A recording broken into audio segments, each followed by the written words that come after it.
Hi, everyone. So, welcome to the special masterclass discussion for the ICAG Strategic Case Study, November 2025 pre-scene discussion. This discussion is meant to help us walk through the entire things that we need to understand when it comes to dealing with the strategic case study examination, the key issues that you have to pay attention to put yourself in the position to go into the exam hall, write the exam with confidence, and most importantly, pass the examination. And I would want to say that it's important you really stay with me carefully as we go through the discussion, because my discussion is going to be divided into three major segments. The first segment is going to look at the syllabus. The reason is because we must start from the end with the end in mind. In other words, it is not about your pre-scene analysis. The chief examiner doesn't care about your analysis of the pre-scene. It's about what is in the syllabus. So the first question we want to ask ourselves is, what are the things in the syllabus? What are in the syllabus that we need to know about? Then, how does the pre-scene tie into each of the segments of the syllabus so that we know the areas that we have to optimize on and expect questions on as we are going into the exam hall? So that is the first part of our discussion. Going back to the syllabus, looking at the key segments of the syllabus, how the pre-scene and the case study fits into the various aspects of the syllabus, because that is what is important. Again, the examiner doesn't care about your analysis of the pre-scene. It is about what is in the syllabus. So that's the first part of my discussion. Once we walk through the various things that we need to understand when it comes to the syllabus, then we go to the second part of the discussion where we will contextualize. So we're going to be looking at the pre-scene and look at the various models, concepts, discussions, and most importantly, how we have to present ourselves up and discuss the case. Then the third aspect of my discussion is to bring the discussion home with some practice questions and the few issues that we need to look out for as we go into the exam hall. So those are the three thematic areas that we need to understand that we're going to be trying to go through during this strategic case study pre-scene masterclass today as well as tomorrow as we continue with the discussion. So let me bring up my screen quickly and let's get excited into the discussion. So in going into the discussion,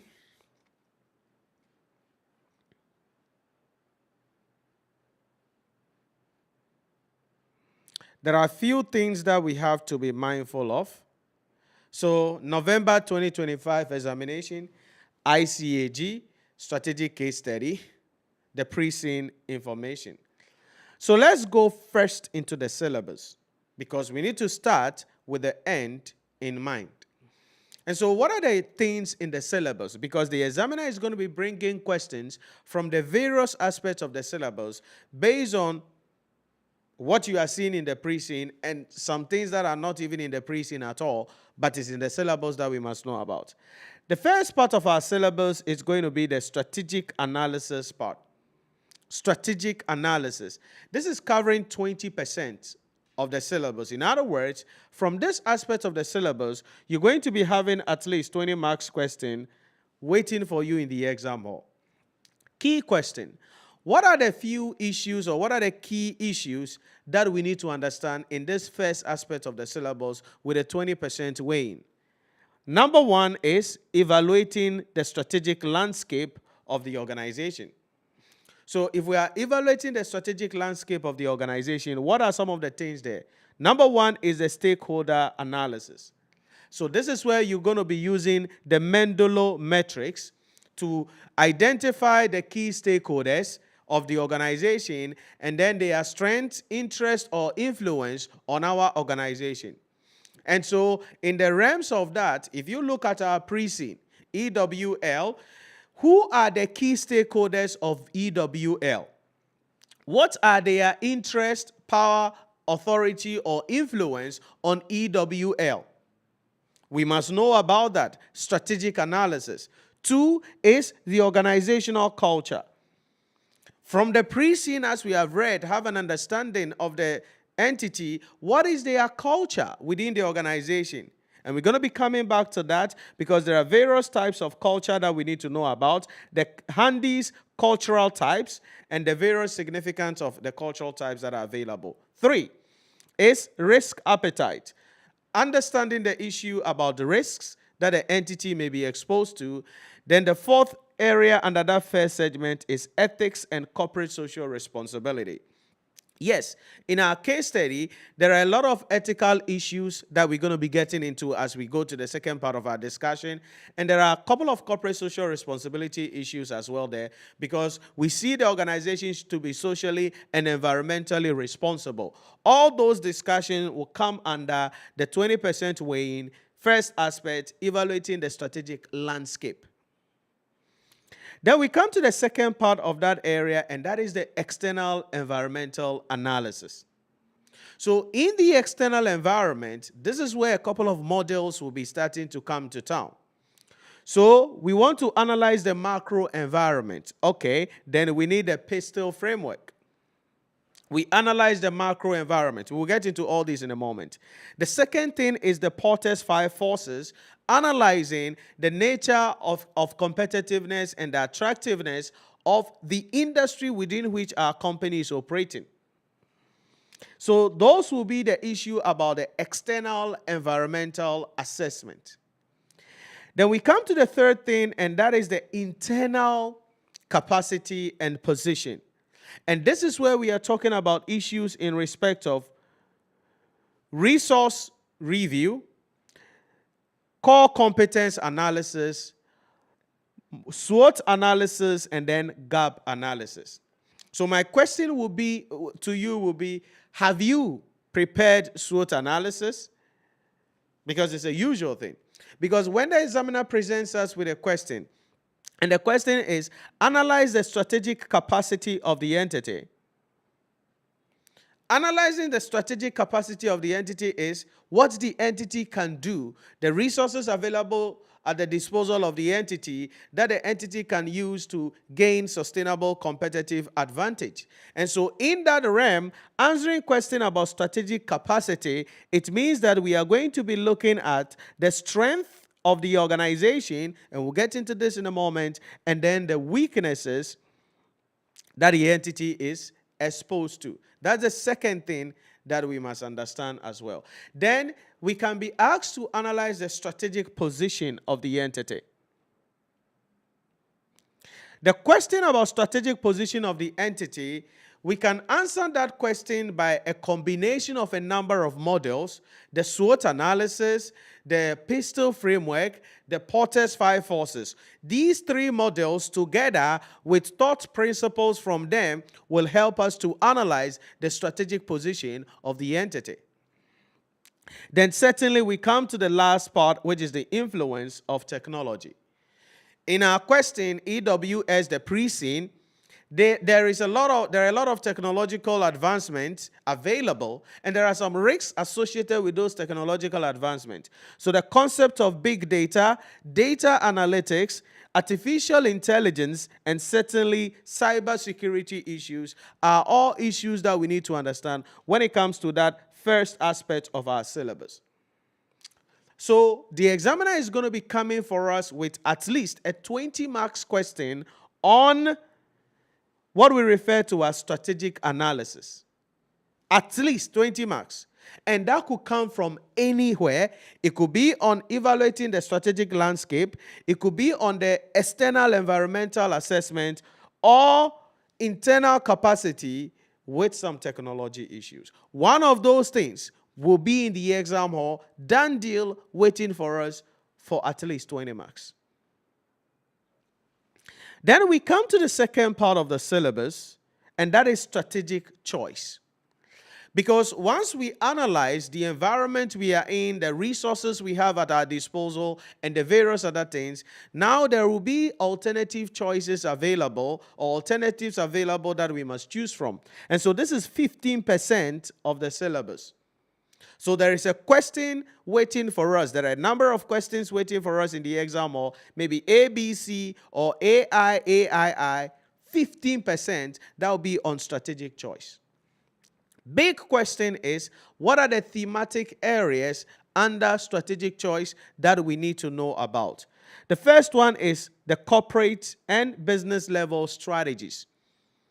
Because you know that when it comes to the levels of strategy, we have the corporate strategies, the business strategies, and then the functional strategies. So the business and corporate level strategies, what are we talking about? This is where issues about unsolved growth metrics comes in, issues about BCG metrics for looking at the portfolio that a company is having. Again, in the context of our pre-scene, we see that the entity has been adopting the various strategies under the unsolved growth metrics. Market penetration, market development, product development, and some level of even diversification. So how can we contextualize that? Then the Boston Consulting Group metrics to manage diverse business units. So product portfolio management. Our company is having many portfolio or many businesses that they are doing. How do we manage that? 2, competitive business strategies like the Porter's generic strategies, the Bowman's strategic clock. Then 3 is the issue about corporate parenting strategies. That is a relationship that exists between the head office and its subsidiaries or strategic business units, SBUs. So what are the various corporate parenting styles? What are the various issues we need to understand about acquisition and merger arrangement using the Ashridge portfolio display? Then we come to methods of strategy development, and this is where we are looking at growing either organically or growing through acquisition and mergers, and talking about issues in respect of collaboration approach or collaborative approaches. So that's the second part of this 15 marks area. Then we come to the third part of the 15 marks area, and that is international strategy. Remember, in the context of our pre-scene, our company is seeking to go global. They are seeking to operate or open up an operation in Nigeria, and they are seeking to also, going into the future, open up operations in other sub-Sahara or other countries in the sub-Sahara region. So there are international strategies that we have to be mindful of. So drivers of globalization, models for entering into international markets. If you remember in the pre-scene document, they are going to Nigeria and they want to open a factory there. But there are different ways of entering the market without necessarily having to establish a factory there. So we must understand some of those things: exporting, licenses, and then joint venture arrangement. So international strategies, that is also forming part of that 15 marks area about strategic choice. Then we come to the last one, and that is the international or integration and responsive framework. Very important. So now that our company is seeking to go international, there is a way they are going to Nigeria. If you have read the pre-scene well, they said that when they open the factory in Nigeria, they will first use the Ghanaian employees to be in the roles because of expertise and familiarity to the industry. So that means they are going for a certain management orientation, ethnocentric management orientation, taking the values of Ghana into Nigeria. There are advantages and disadvantages of that. Alternatively, we can talk about the polycentric. There are advantages and disadvantages of that. So those things coming together give us the second aspect of our syllabus, 50 marks. So there is a minimum of 50-mark question waiting for us in the exam hall. That will be a mixture of those business level strategies and models, then strategy development, and then international strategy. Either one or two of these segments, we will have questions coming in the exam hall for the 15 marks minimum. And that's the second part of our syllabus. The third segment of our syllabus is strategy into action. So now that they want to do market development, taking their products to another market, going to Nigeria, how do they implement the strategy successfully? That is strategy implementation.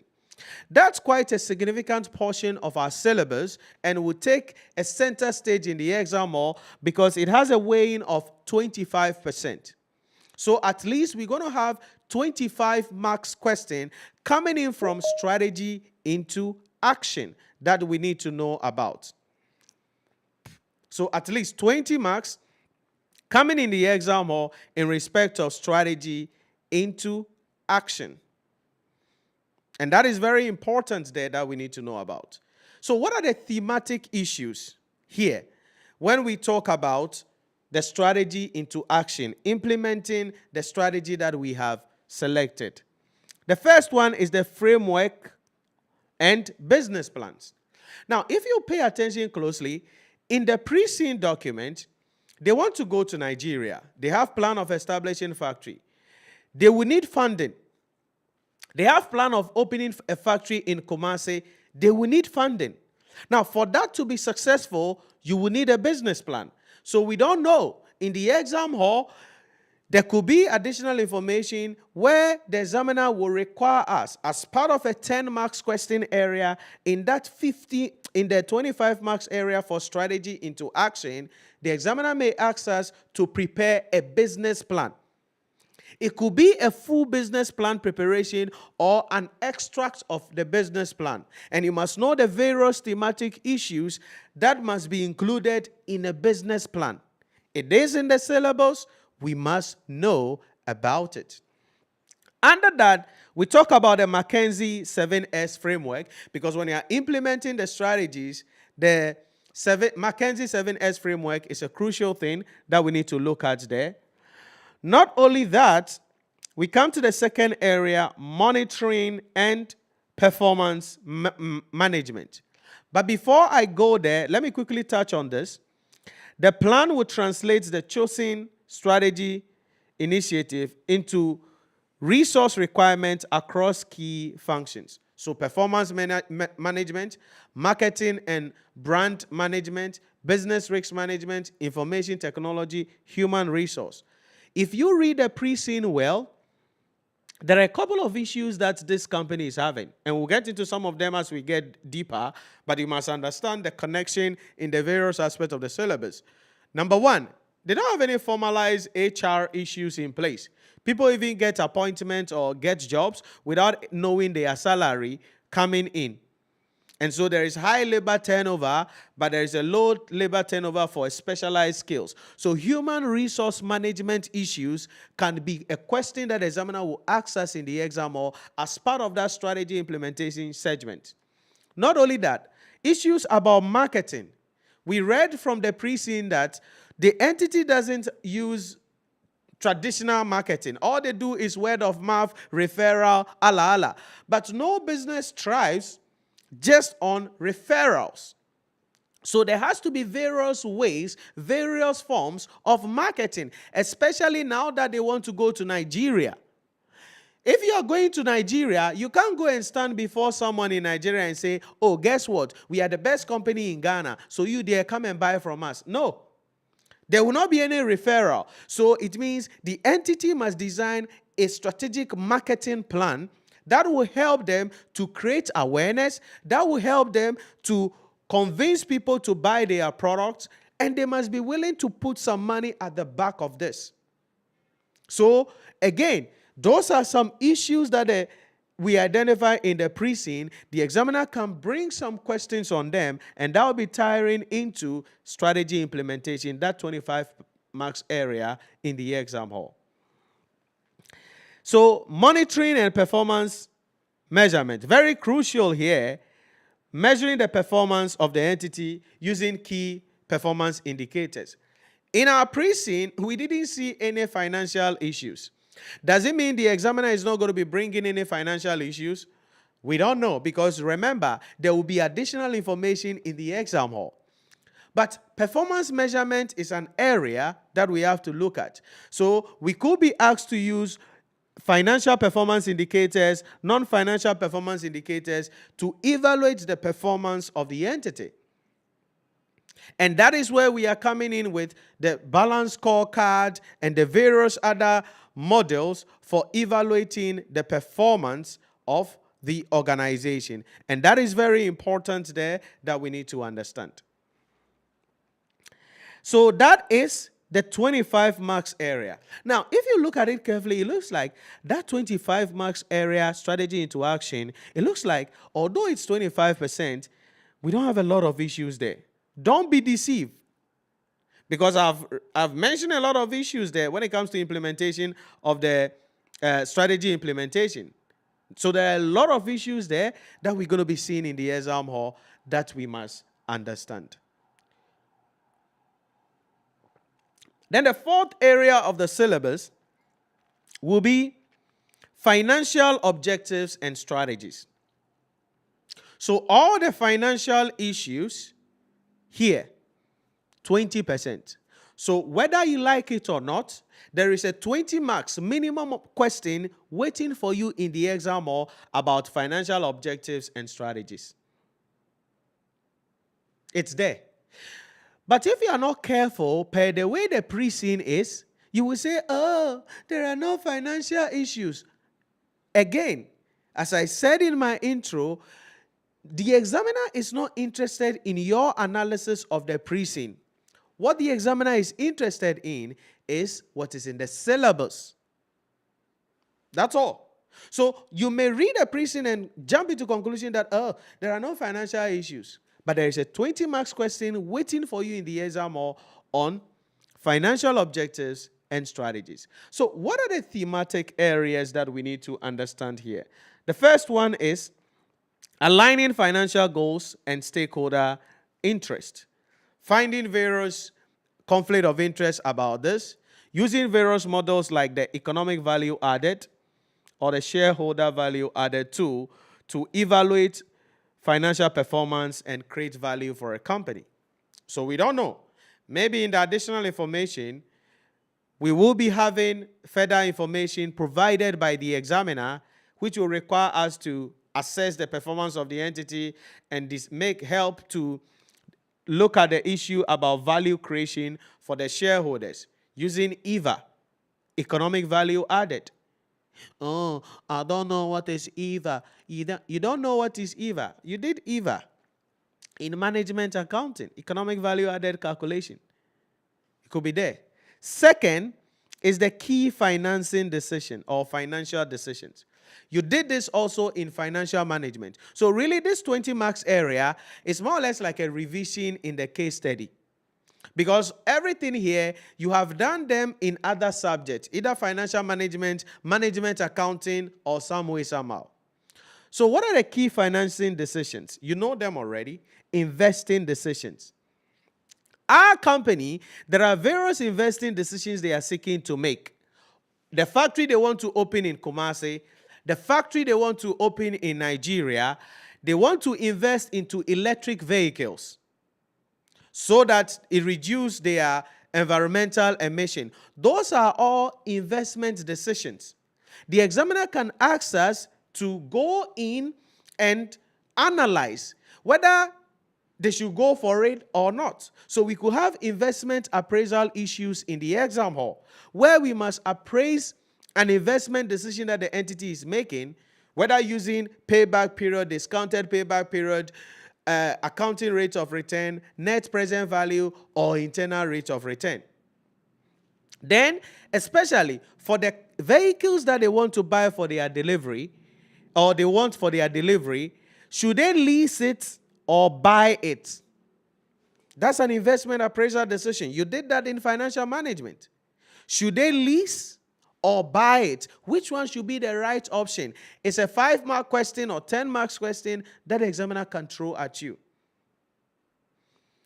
Then we come to the second one, financing decisions. Financing decision has to do with where we get our money from or get the money from to finance the operations of the organization.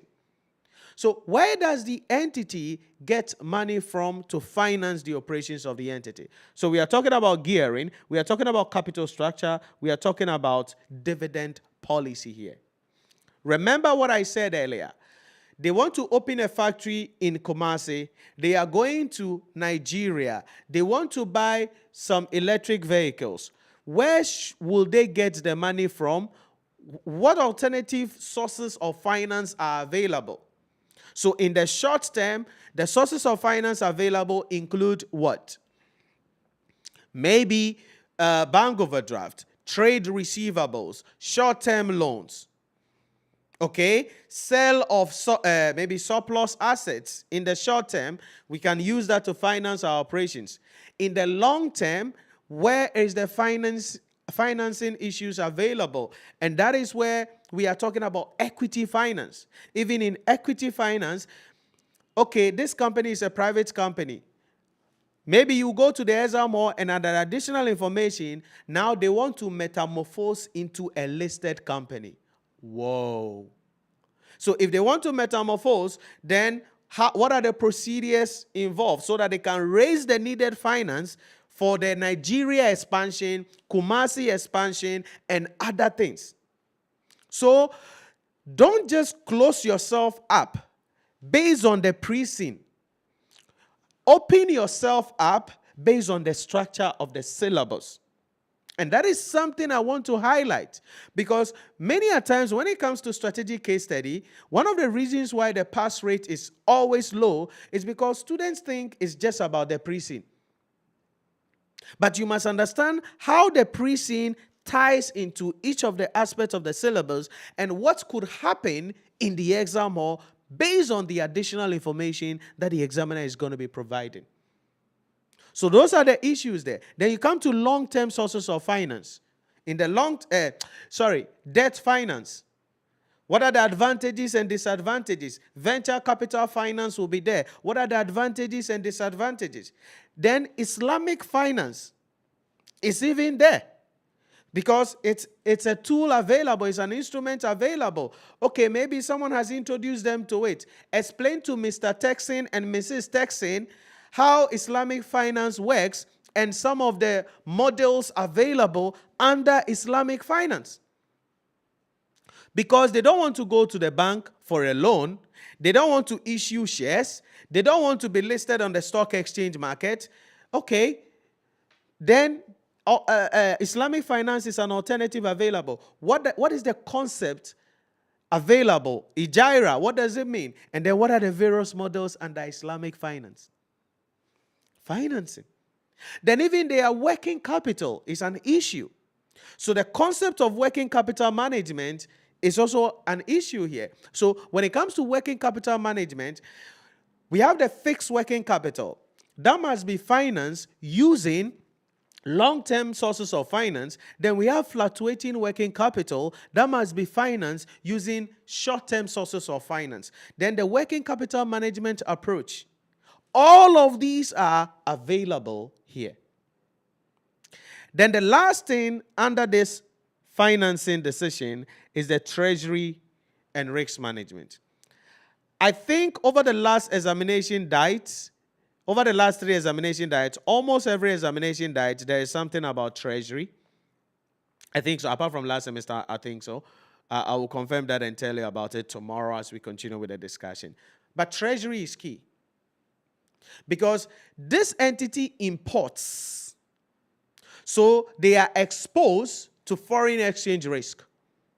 So if they are exposed to the foreign exchange risk because of the instability in the currency, what are the various ways available to hedge against the exposure? So it tells you that this pre-scene, it's possible that under this 20 marks area financing objective, I wouldn't be surprised if you go there and there is a scenario there you have to do hedging for the company. Money market hedge, netting off, those methods, forward contract, those calculations, you did them in your financial management class. So you are expected to know them. If you have forgotten them, go back to your notes, review them before you go to the exam hall because it's in the syllabus. Oh, I did MBA or I did MSc. Go back to your MBA notes. It is there. Go and refer to it. But you got to understand these things in that regard. So these are the issues that we must understand when it comes to that 20 marks area, financial objectives. So if you are paying attention closely so far, you realize that if you read the pre-scene well, every aspect of the syllabus can be found in the pre-scene. So it is not again about your ability to analyze the pre-scene. It's about knowing what is in the syllabus, then using the pre-scene as the base to try to connect yourself up and revise well. And that's my goal here. So I'm not here to tell you, hey, Charlie, hey, Debbie. I'm interested in the syllabus, what is there, and how we can really position ourselves to go past the examination. Then the fifth thing is corporate governance. Yeah. There's a 20 marks question waiting for us in the exam hall on corporate governance, minimum of 20 marks. So when you read the pre-scene, did you see any governance issue? Yes. The board structure, they don't have independent non-executive directors.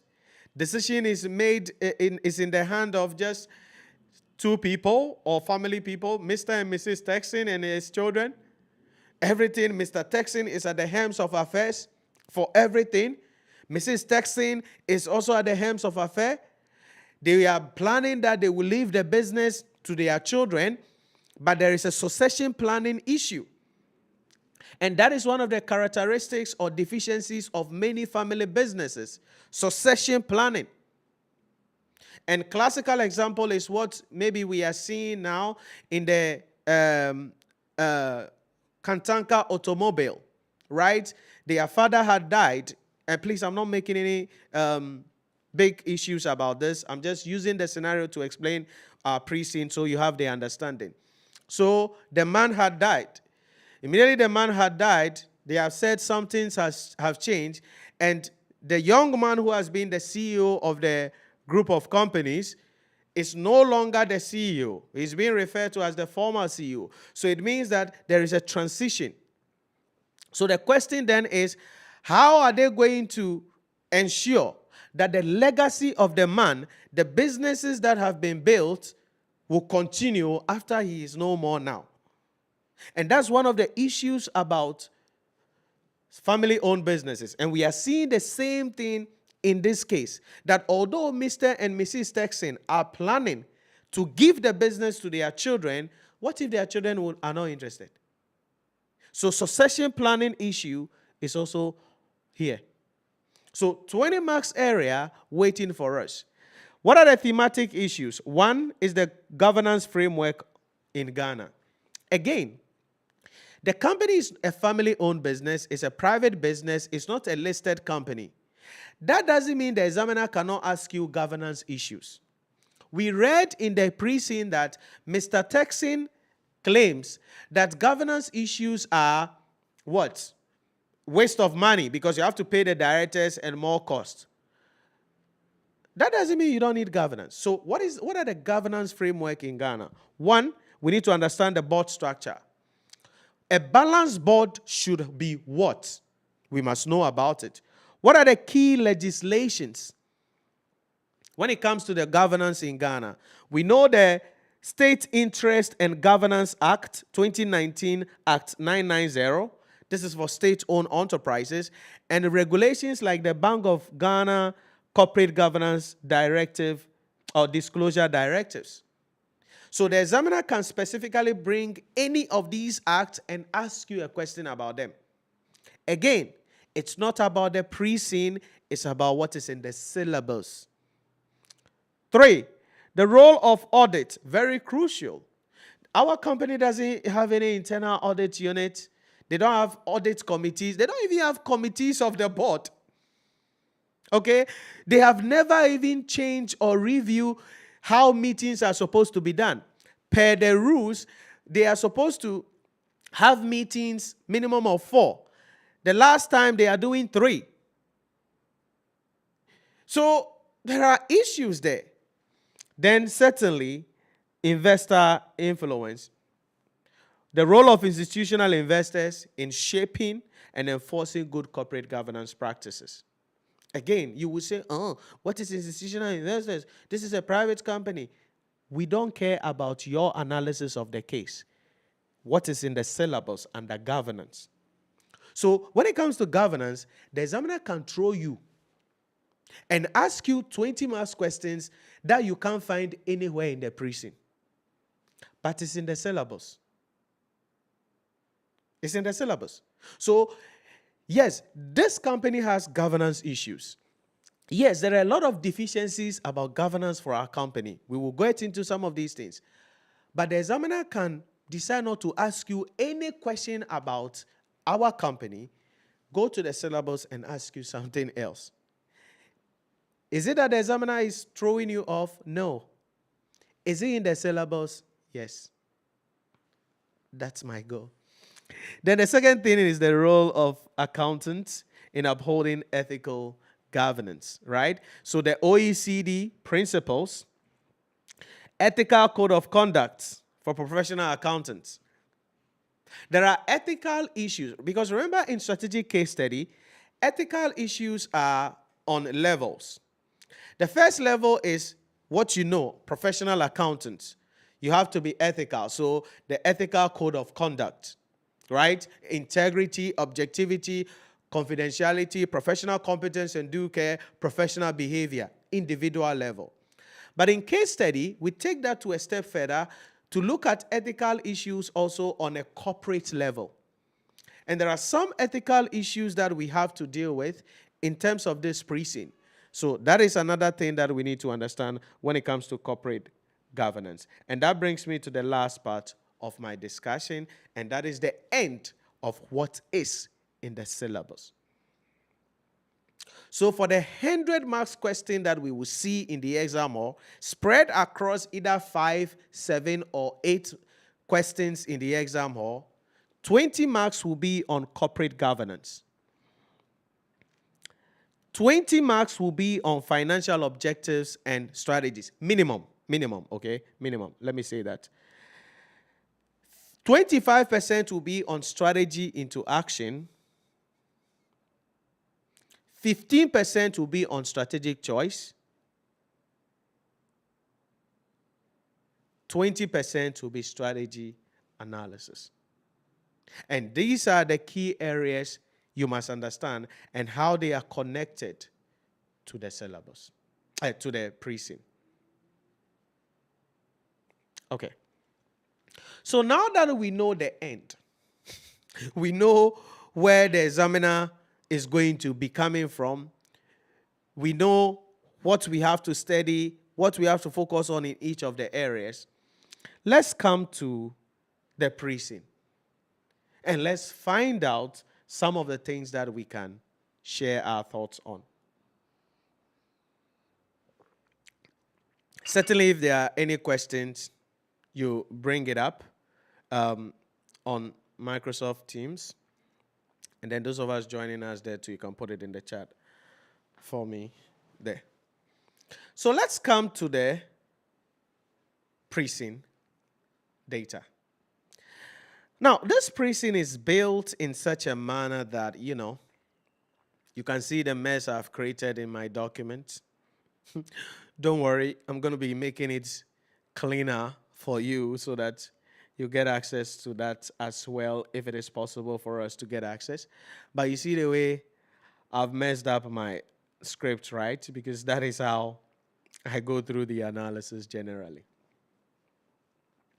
So let's start the discussion from the first part of the syllabus, strategic analysis. So for that 20 marks area, what are the things that we need to be mindful of, as we mentioned? Certainly the strategic landscape, external environmental analysis, these models, SWOT analysis, then some IT issues. So these are the thematic areas for this 20 marks area that we need to look at. So let's begin the journey. Who are the key stakeholders in our pre-scene document or the company that we are addressing? They listed a number of stakeholders, so we can have them listed in a way. Certainly, we will talk about the customers, okay?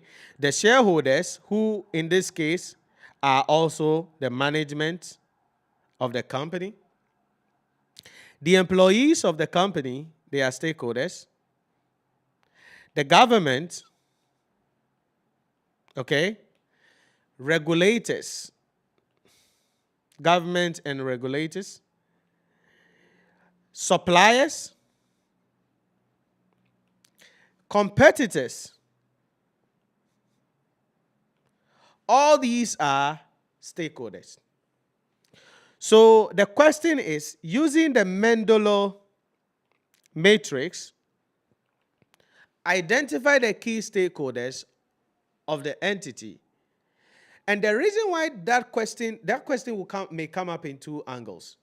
Either the examiner will say, identify, using the Mendello matrix, identify the key stakeholders of the entity. So among these people, what are their interests, okay, in the company?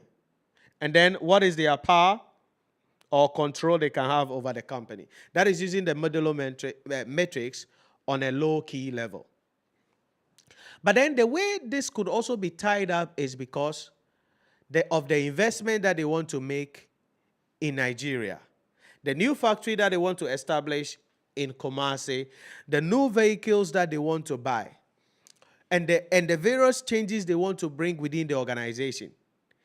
Each of these strategic decisions identify the key stakeholders, their interests and power or control that they may have that will either help the company to successfully pursue that strategy and implement it or not. So that's the idea there, using the Mendello matrix. So it could just be organic. You list them, their interests, their power, look at them, or it will be tied into one of the strategic decisions that the company is making. Then you have to analyze, how will customers feel about it? What will shareholders do about it? How will employees feel? How will the government, what would the government do? How will suppliers feel? What would be the reaction of competitors? That is the first level, the Mendello matrix, to identify the key stakeholders, their power and influence. And I'll come back to this later on when we are wrapping up our discussion. But let's come to the usual issues that we need to be mindful of. And that will be the environmental analysis. So let's start from the environment. And certainly when we are looking at the macro environment, first we go to the PESTEL framework. The PESTEL framework.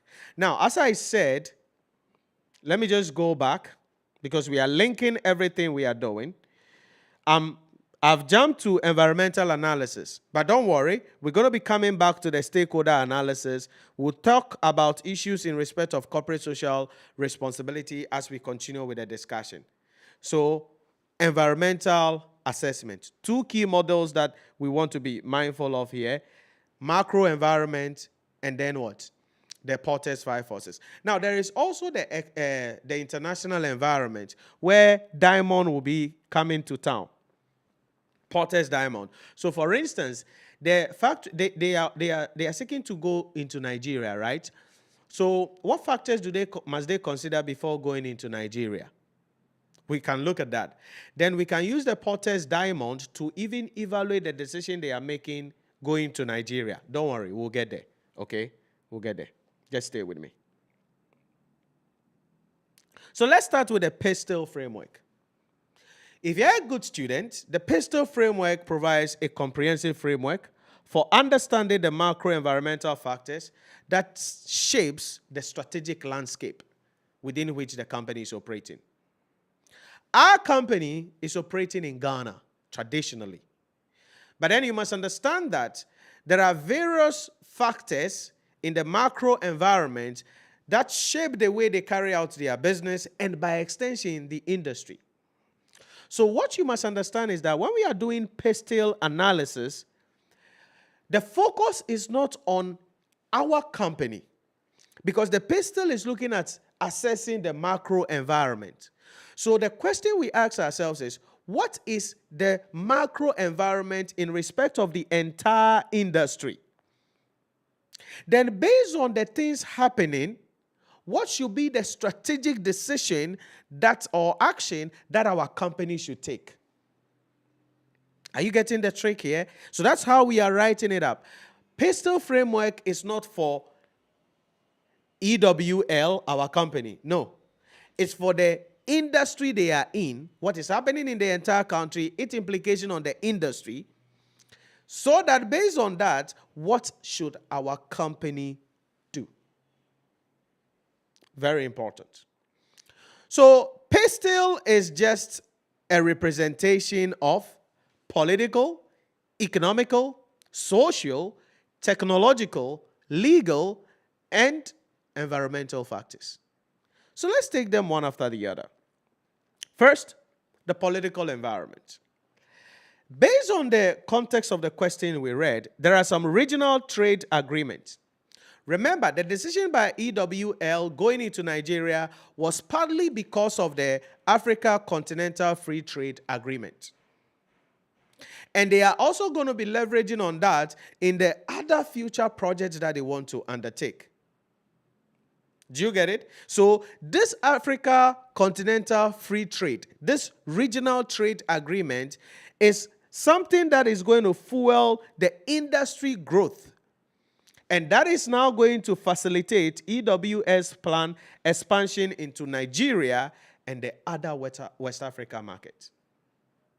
Because trade will be now flexible than it was prior to the Africa Continental Free Trade Agreement. But not only that. Under political factors, there are other geopolitical risks. You remember we were told that there are various things that are affecting the industry within which the entity is operating. And so trade wars or trade dispute between United States and China has become really intense. There are supply chain uncertainties which is affecting imports. So there is a lot of volatility within the market. What does that mean? It means that for our company EWL to expand and grow and continue to gain sustainable competitive advantage, it must manage it through diversification and agile procurement strategies. So they cannot just rely on China, on Turkey, or Turkey, or US, or just one part. Diversification is key, so that if there's a trade war somewhere and it has some impact on the supply chain, we can get it somewhere else. Geopolitical risk. Third, regional instability. Yes, our company is in Ghana. To a large extent, 99% probability, Ghana is a peaceful country. To a large extent, our political system is stable. There is stability. Since 1992, there hasn't been any transition of power that has resulted into mayhem or chaos. So Ghana is relatively stable and then peaceful. But you have to understand that our company, EWL, is not just thinking about Ghana. Nigeria is there, that they are going. So the political issues there, the instability issues, Boko Haram and co. Then reference was made, Democratic Republic of Congo. How are these? Because these are likely to disrupt raw timber supply chain, reinforcing the strategic vision of EWS, relying more on the international sources. Even in Ghana here, there are some instabilities somewhere. There are little skirmishes right? In the Boku area and the other areas. So there are even Ghana here, there are skirmishes. So the company is seeking to maybe open up. So we don't know what will happen in the unseen information, but those things must also be considered. So these are the things that we will explain under the political factors. Ghana is peaceful. Governance system stable. Yeah, we don't have civil unrest. Recently, they were told that, I don't know how true that is, that a Senegalese was kidnapped and killed here in Ghana. So civil unrest is largely not there. Ghana is peaceful. When you finish talking like that, then you add these ones to completely discuss those political factors. Next one, economic factors. When you're talking about economic factors, broadly, it's divided into two areas. Number one, the contribution of the industry in question to the GDP of the country. Then number two, the issues about those economic factors and how they influence the industry as a whole and what our company must do to reduce the negative impact of those economic variables. So that is the broad discussion when it comes to the economic factors. In addition to those things, market growth. Yes, we are told that on the overall, the market is projected to grow. What does that mean? It means that there is a favorable long-term outlook for the products we are producing, EWL's products. Because you don't want to be in an industry that is static, in an industry that is declining. Then there is no future for you. But the projected growth means that, Charlie, we got a future. But there is currency instability. So there is high exposure to foreign currency risk management. Yes, we know in Ghana what they have been doing. Now the central bank has pumped some money into the system. So the Ghana cedi has come down. When they get to another point, they're going to take the money out of the system. Then the Ghana cedi will rise again. But at least to some extent, we can say there is some level of stability and guarantee for businesses. Nonetheless, that exposure is still there, especially for our company because it imports the things that they are doing. So, what does that mean? The persistent depreciation of the Ghanaian currency directly increases the cost of EWS import, forcing EWS to pursue either cost-saving efficiencies or risk market share by raising prices in a price-sensitive environment. Because remember, and we'll get into this under the Potter's 5 forces in a moment, they are living in a highly competitive environment. So the profit margin is very small. And so if there is currency issues, cost is high, then you will be forced to increase your price. But if you increase your price, because there are a lot of competitors and the switching cost is zero, they can go to your competitors, then you lose a market share. So how can the entity deal with this currency risk issue? There are a couple of strategies available. They can decide to have some foreign operations and do business in dollars as well. Are you getting it? So if they have some business in dollars, getting some inflows in dollars, then they can do the net off approach. So if you are receiving some money in dollars, then if you are supposed to pay somebody in dollars, you use that money so that the net amount, you find it from somewhere. Or use money market hedge. Okay, if you are due to pay X amount of money, then go to the bank, borrow same, put it in a foreign deposit account. It will accrue interest. When it is time to pay the person, liquidate the investment. You have the dollars available. Use it to pay the person. That's the idea. Or if you are due to receive some money in USD, right? Then what do? Borrow the equivalent of the money now, put it into an investment in Ghana cedi. It will accrue interest. When the person pays you the money in the dollars, you use that money to pay for the foreign loan that you went for. So you are not exposed. So the entity must find out. That is why I said it's a risk that the entity is exposed to, and they must find ways to manage that risk. And it's a question the examiner can access. High financing cost. 34% on the average to borrow money here in Ghana. Now, probably it may have reduced due to the reduction in the inflation and the policy rate also coming down a little bit. But 34% as per the precinct. It means the expansion project that the entity wants to undertake in Nigeria, the factory they want to open in Kumasi, the electric vehicles that they want to buy, they need money. And if they have to go borrow the money at an interest rate of 34%, mbada. This is a highly competitive environment. How much profit is the entity making to pay this? But this is interest rate risk exposure.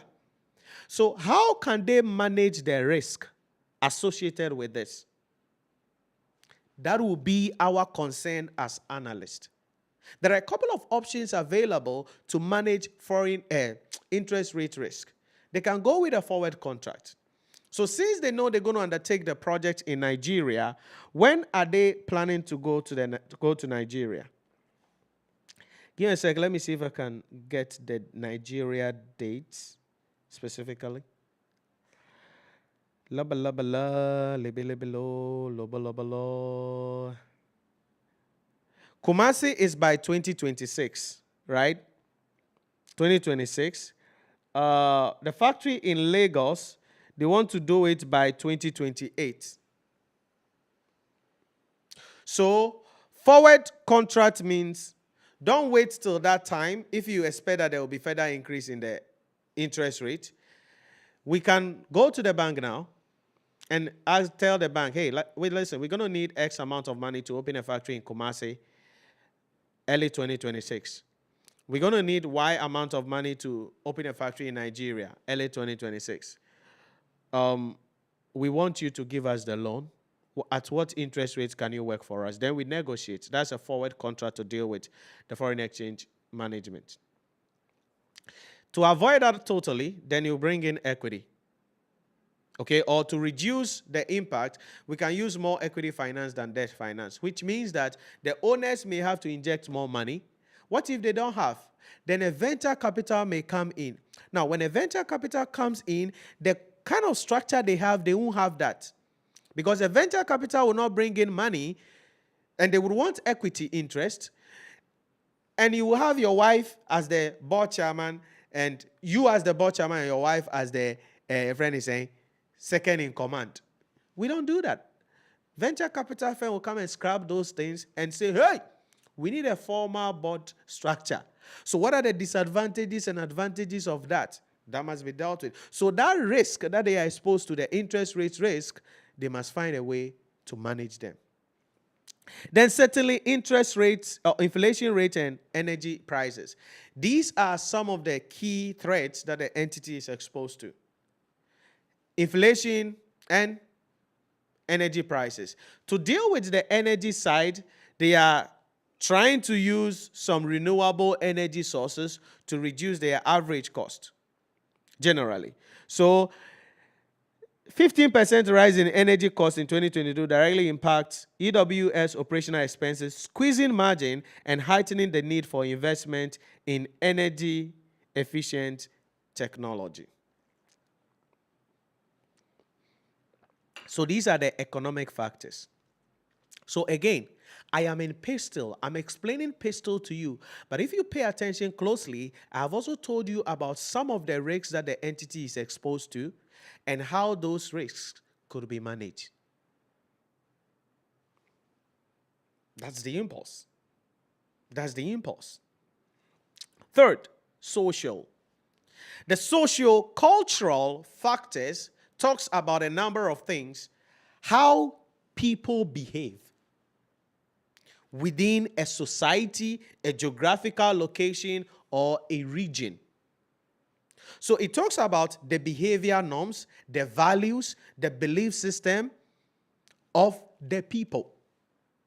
That is the social, cultural factors. What are the thematic areas we need to be mindful of there? One, urbanization and housing demand. across the world, there is rapid urbanization happening. And Ghana, we were told in the pre-scene document, has housing deficit of 1.7 million, which means there is more opportunity for our company because the things we sell, in the construction materials we sell, there is more opportunity available for us. So urbanization, housing demand is creating opportunity for us. Again, if you pay attention, I am indirectly also presenting SWOT analysis. We'll get there, don't worry.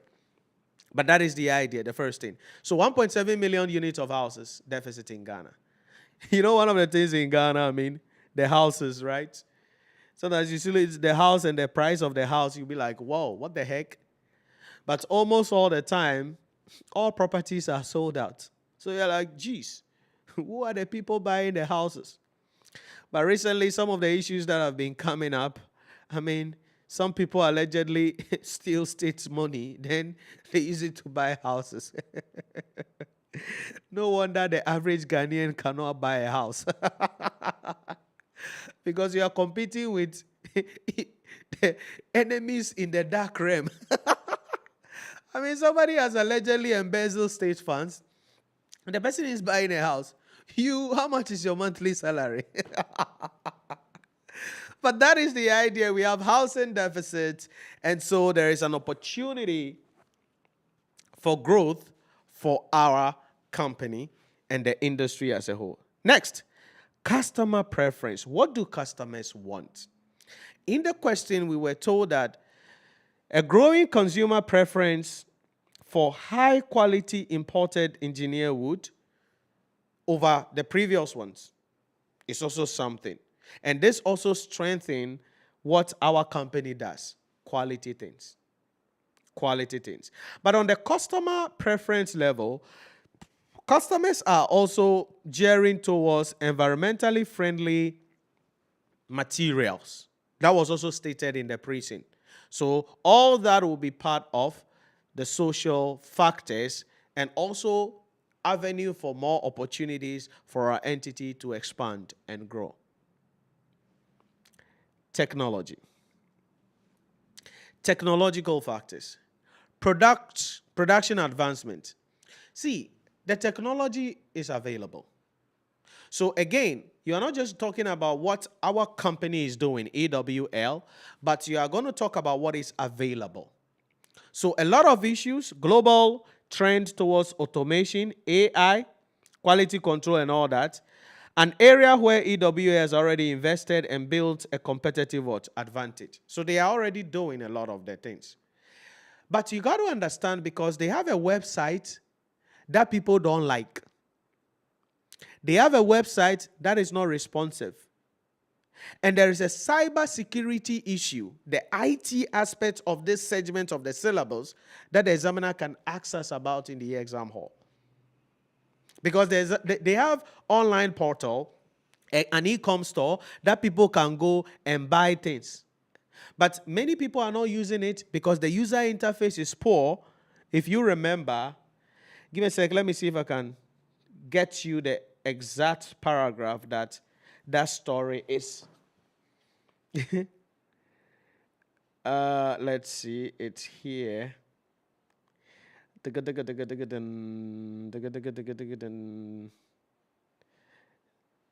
Technology, yeah, here. Page 2.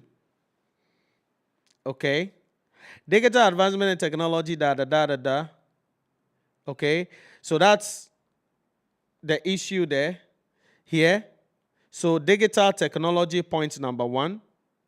Okay. Automation in production process, point number 2. Artificial intelligence for quality control, point number 3. So they are available.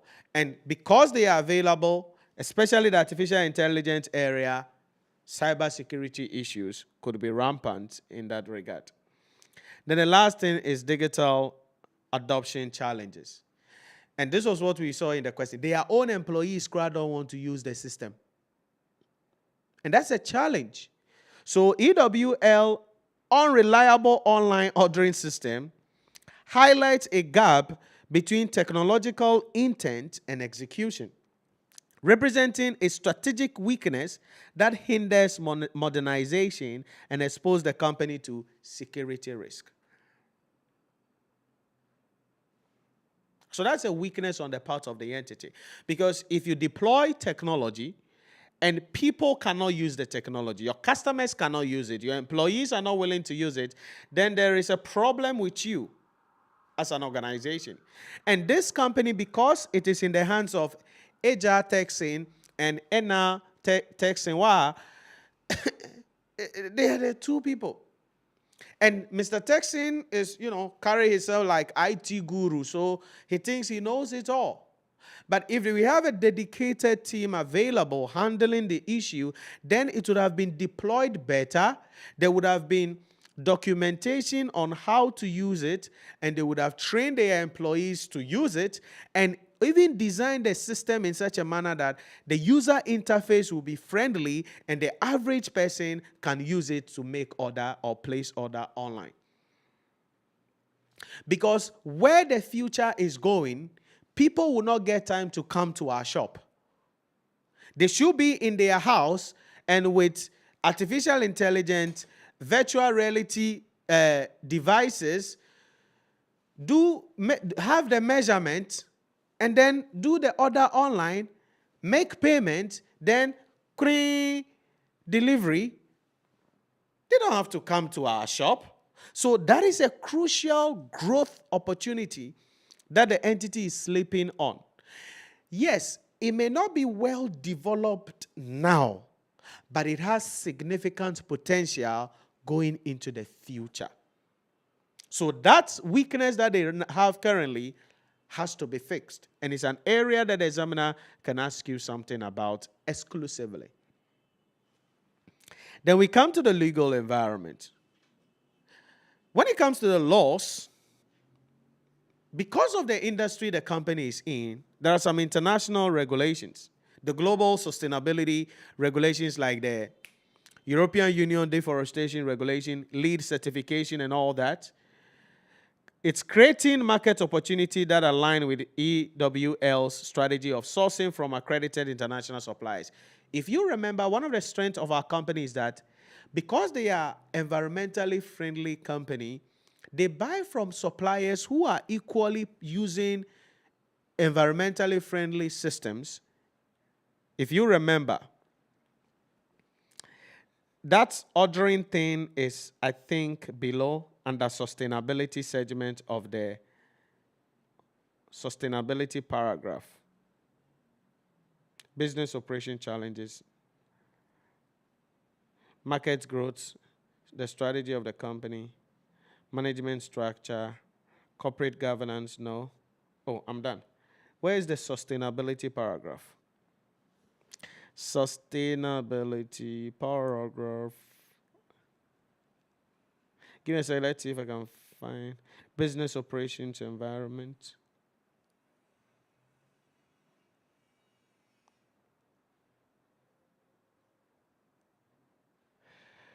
Okay, this is about, sorry. Oh, was the sustainability that far?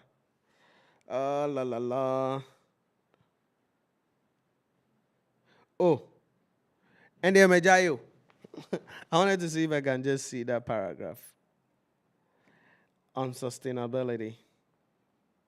Because it's a huge, because that's where corporate social responsibility also tied into that paragraph. So I wanted to see if I can contextualize it.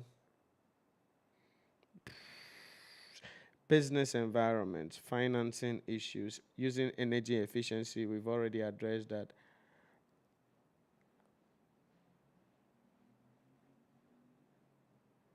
Growth in the local markets, strategy of the company,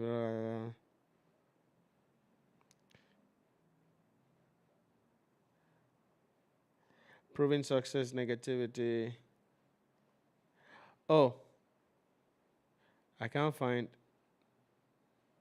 donation, corporate social responsibility. Okay, so this is the corporate social responsibility initiative. The Despite segregation of to ensure operational. Charlie, let me go. Let me continue. Maybe tomorrow when we are trying to go through, I'll bring you back to that generally so that I show you where that is. Because, having those positions is there. It should be in my slide, but just that because I'm in hurry, I cannot specifically pick it up. Then domestic legislation. Ghana here, there is a problem. Okay, there is a problem.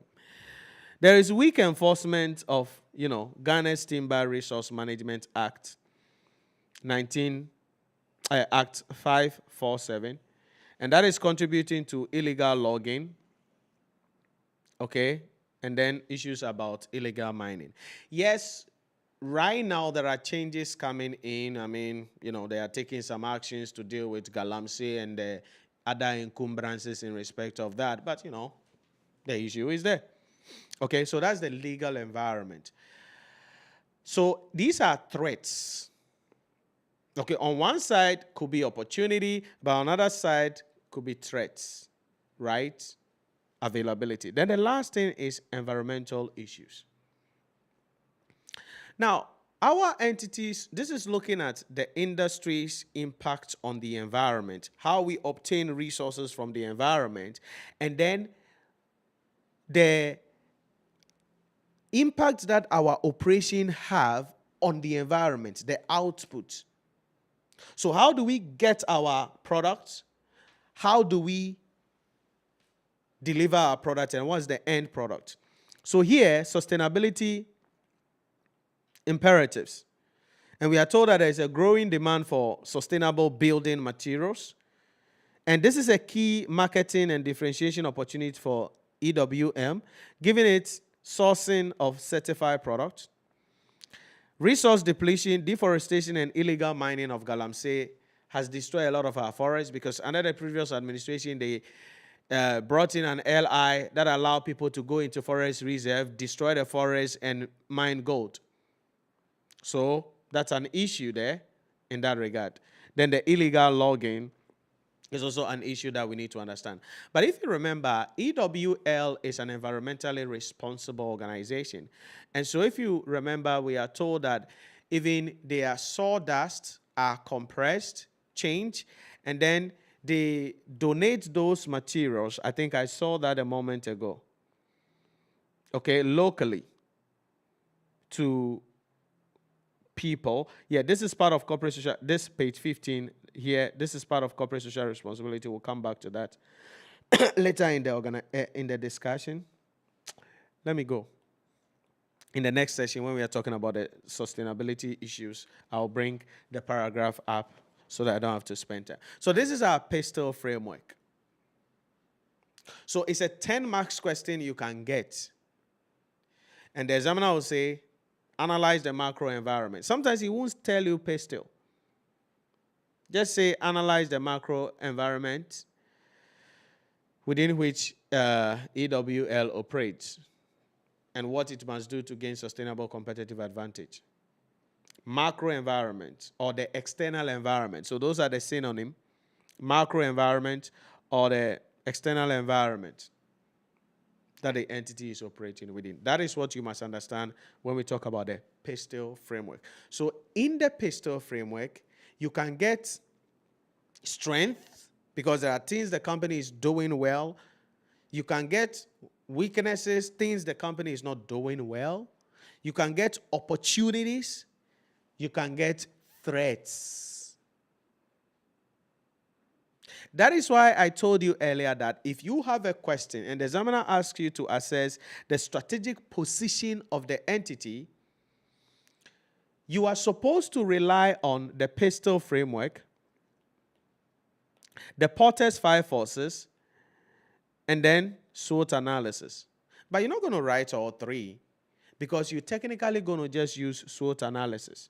Because when you are doing SWOT analysis, the macro environment and the industry within which we are operating in, the factors from there come in the SWOT analysis. Because they could be opportunity or threats. Okay. Let's go to the second one, Porter's 5 forces. Because in the macro environmental analysis, let's look at the industry within which the entity is operating. The Porter's five forces helps us to understand the industry within which the entity operating and the strategies, and to help us to formulate strategies that the entity can use to gain sustainable competitive advantage on the overall. 1, threats from new entrants. If you remember, we were told in this question that it requires investment, okay? And that I think I can bring up easily. So permit me to bring that up very easily, because I think that is an area that I highlighted pretty well. So permit me to see if I can bring that area up quickly. Here. It says that, yes, it requires substantial investment. So this is from page 1. There is restricted access to raw material. So the key players now enjoy economics of scale. So if you're not careful, those are, yes, barriers to entry. But you must understand that our business is also in importation. You don't need a lot of money to do importation. So although these barriers may be there, there are ways around it. Number 2, we were told in the question that some suppliers are now starting to produce the thing, forward integration. So they are also coming into the market. Number 3, we are told that some customers have stopped buying and they have established their own factory to produce their own thing in-house. So it tells you that this is a fragile market. That although you may see that there are some barriers there, people can enter if they want to enter. It is on that basis that we say that the threat from new entrants in the distribution segment of the business is high. The distribution part. But then that importation, using the technology, cutting wood, we can put it in the middle a little bit that, it's moderate. So the threat from new entrants varies significantly between industry segments. For the manufacturing side, which is what we read, barriers are high due to substantial capital, regulatory hurdles. However, the distribution segment, where EWL operates, the barriers are considerably low. This is evidenced by the increasing influx into the market of cheaper, poor quality engineered wood from new foreign distributed from East and South Asia. That area there, every day they are in the news. And so it is on this basis that we say that the threat from new entrants is high. Very important. So the big question then is, if the threat from new entrants is high, what should our company do? This is why advertising must come in. The entity must stop doing itself like, at the Panettone home, if you satisfy customers well, they will make referrals for you. Yes, that is true. But that cannot be the sole source of business. Because people can come in. There are low quality things available. People are price sensitive. They can go. So the entity must have a marketing plan and intensify its marketing.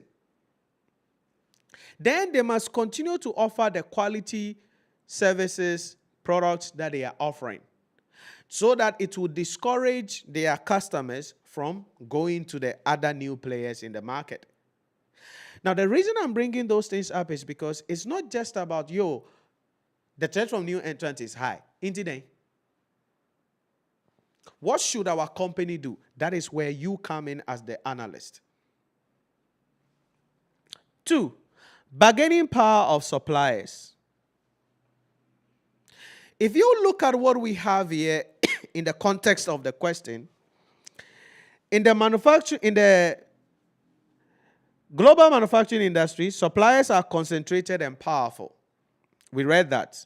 However, for distribution like EWL, this power can be effectively mitigated by building strong, trust-based relationship. Mr. Texan has secured favorable credit terms of 60 to 120 days from a primary supplier in Turkey and China.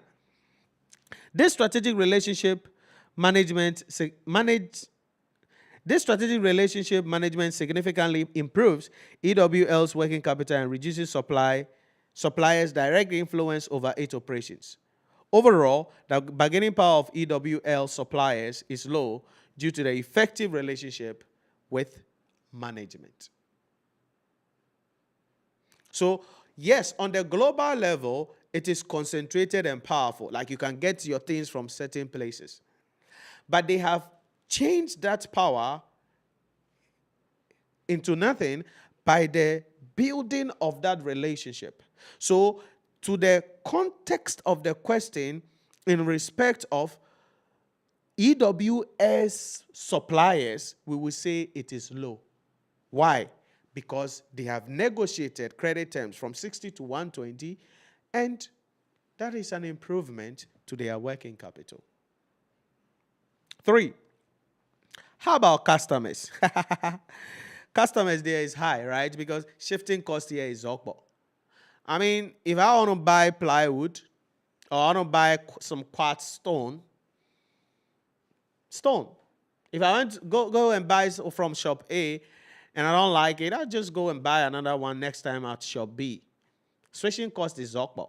And there are a lot of people in the market. So because of the numerous products available, especially the influx of the low quality products, it means customers can switch easily. Because of that, to some extent, we will say that customers have strong bargaining power here in that regard. So the competition, the switching costs being literally negligible, the number of influx coming in regularly, all these have given customers choice. And customers will have information about the market, prices, and various things. On the basis of these, we say that the buyers or the customers have strong bargaining power. Then we come to threat of substitute product. You got to be careful here. Because always when we get here, I emphasize that. When we talk about substitute here, we are not talking about your Milo and Bonvita. We are not talking about Colgate and Pepsodent. We are not talking about Geisha soap and Alatasamina. That's not what we are talking about here. Substitute here is another product in a different sub-industry that can do the same thing. That's threats from substitute products. So I always use this example that if you want to travel to Kumasi, you can go by road, you can go by air, or you can decide to walk on foot though, but that's also road. So air and road become substitute. So GPRTU, threat from substitute will be the domestic airlines. The domestic airlines, threat from substitute will be GPRTU. That's the same idea. For our industry, there are alternative materials available that people can use.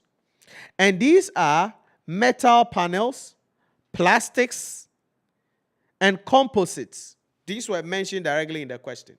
Alternatives. And they offer benefits like durability and fire resistance. So, although the alternatives are available, their adoption is a little limited. So, because of that, we will say the threat from substitute product is moderate.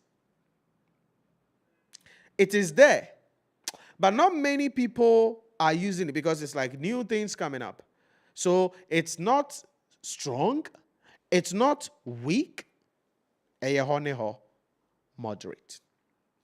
That is threat from substitute products. Then the last point, competitive rivalry. The industry is highly competitive. I mean, there is price war in the market. The market is segmented, really, really fragmented between various companies. And there is only price coming in. So the competitiveness in the market is very high. And that is what we must understand when we talk about this. So the intense rivalry and high buyer power identify creates a landscape where operational efficiency and customer loyalty are not just goals, but survival imperative for EWL, placing immense pressure on its internal capabilities. So that is Porter's 5 forces. Analyzing the industry. Now, my goal for you, as I say always, is knowing how to write out the answer and express your thoughts. Right? Knowing how to write the answer. So, because you can't just go and say, oh, threat from new entrants is high. How did you reach that conclusion? So the factors must come. Bargaining power of customers is high. How did you reach that conclusion? Then most importantly, what should our company do? I keep emphasizing on that part because application of the models to the case study is not about regurgitating the models. It's about how the models live, breathe in the case study. So whatever thing you are talking about, what should we do? If it is not good, how do we address it? If it is good, what do we do? But those are the issues about the external environmental assessment. Then we come to the internal environment. Resource audit is key there in the internal environmental analysis. Brainstorming is key in that regard. Because if you remember in this question, they do some brainstorming. They said, Mr. Texan meets them, is it every Monday or so, right? To have a discussion. That's brainstorming. It's a form of brainstorming, an internal mechanism, which is in your syllabus. So, is it 8 a.m.? It was somewhere. 8 a.m. something. Let it to be in their operations.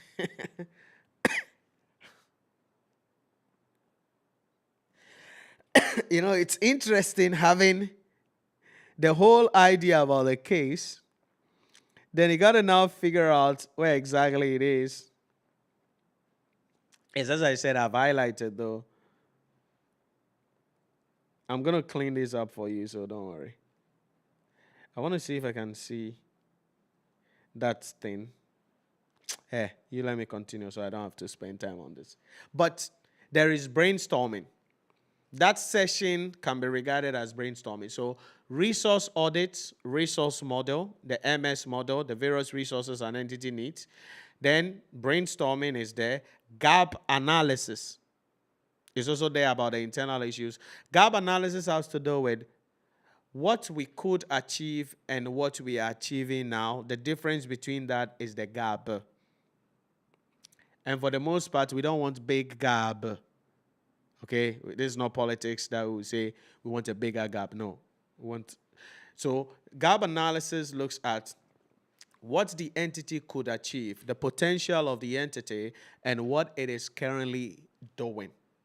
That's a concept about gap analysis. And when the entity identify that it is operating far below what it could achieve, then measures must be put in place to be able to improve upon operational efficiencies, human capacity building, to close that gap, to increase or to maximize the wealth of the shareholders, because through that, the entity can continue to gain sustainable competitive advantage. That's it. Then you come to SWOT analysis. So as I told you earlier, the examiner can ask us 10 marks question to prepare SWOT analysis for the company. Direct like that. Or the examiner can say, analyze the strategic capacity of the entity or the strategic position of the entity. SWOT analysis will feature in that answer. You can use SWOT analysis to answer that question. So again, knowing where you have to call on SWOT analysis. So you see a question, analyze the strategic capacity or position of the entity, then you are sitting there. No, SWOT analysis. Boom, you go. So the SWOT analysis helps us to consolidate on the overall, the external factors from the macro environment, as we said, and the competitive environment, with an internal environmental analysis of the core capabilities and the internal limitations. So that's why we said SWOT analysis is the amalgamation of Porter's 5 forces, PESTEL framework, and then resource audit and internal analysis. So what are the strengths of this company? I think we've gone through a number of them. Primarily, they are a customer-centric company. We saw that, right? Everything, to the extent that the managing director, Mr. Texan, has a residential property near the factory so that if he has to sleep, he sleeps so that the work will be done, right? So every time they ensure that everything is around customers. Then he has built an SL to be able to track things so that if a certain customer's order reduced for a period, then he can call the customer. If there is an issue, they resolve the issue as quickly as possible. So this whole entity's operation is customer-centric, and that is a good thing. 2, investment in advanced production technology. That is a crucial thing, and it's a strength to the company.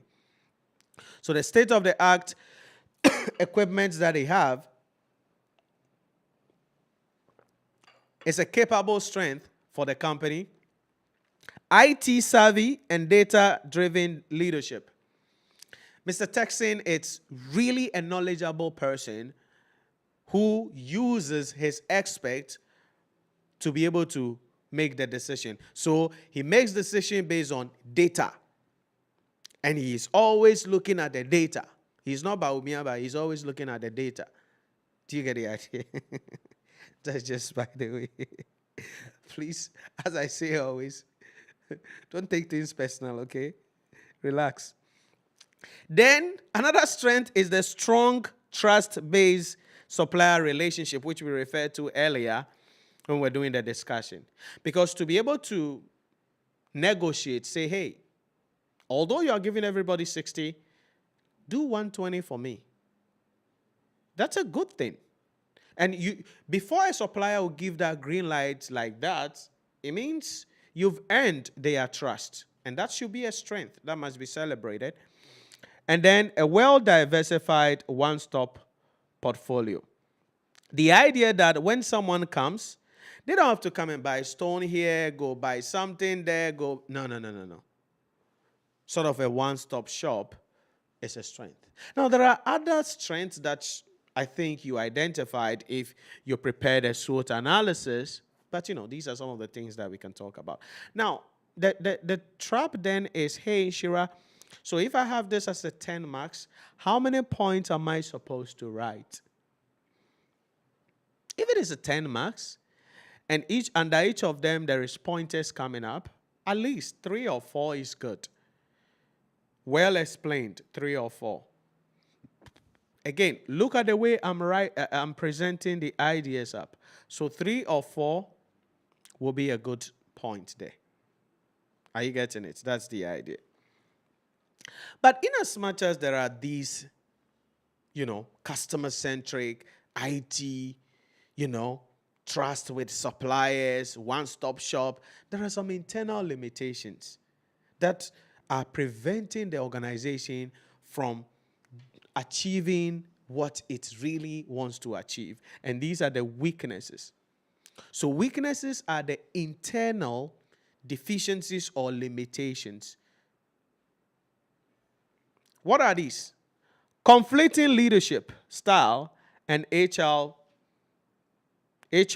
deficiencies. Because this is where leadership issue is coming in. This is very crucial because if you remember, we were told that whilst Mr. Texan is like democratic leadership style, here, on page 8, second line, Mr. Texan is generally perceived by employees as approachable, accommodating, and open to a dialogue. His leadership style emphasizing teamwork, flexibility, and collaboration. So that is his style of leadership. And that style of leadership is called the democratic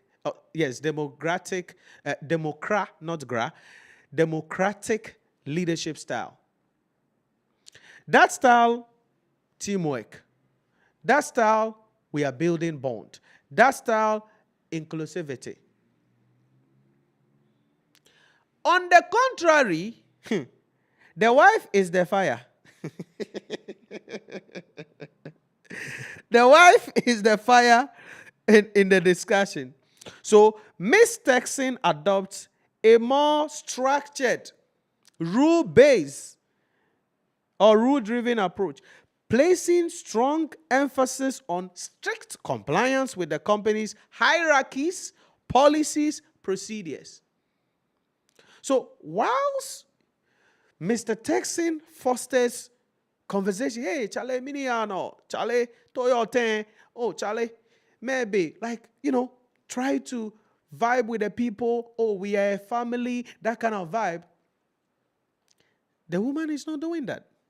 Hey, you don't meet me at the junction and try to do, actually, hey, madam, how was your weekend? I feel kind. Hierarchy. If you're a low-paying person and you can't just come and talk to a person like that. No. So that is a weakness. And some of the employees, don't like her. Okay? She believes that maintaining discipline, particularly among factory workers, require consistent enforcement of rules, including termination of employment in cases of repeated or serious breaches. It doesn't mean she's bad. That's not what we are saying.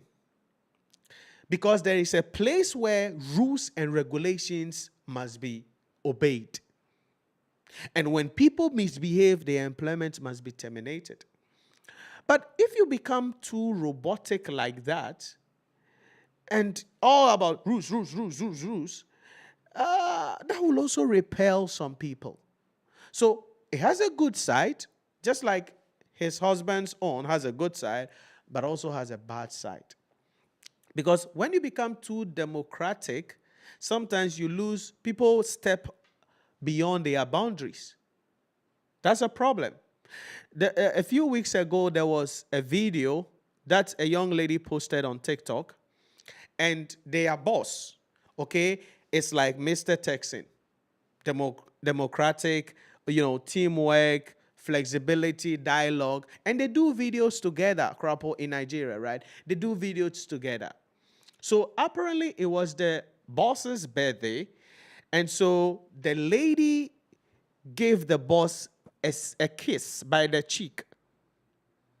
So I think just in the moment as they were talking and laughing, she kissed the cheek of the man. And she said when she got home, the man's wife called her that it is demonic and that they were doing some prayers somewhere, so she should visit for the demons to be casted out. And so the lady was, because she said she doesn't have any intention like that.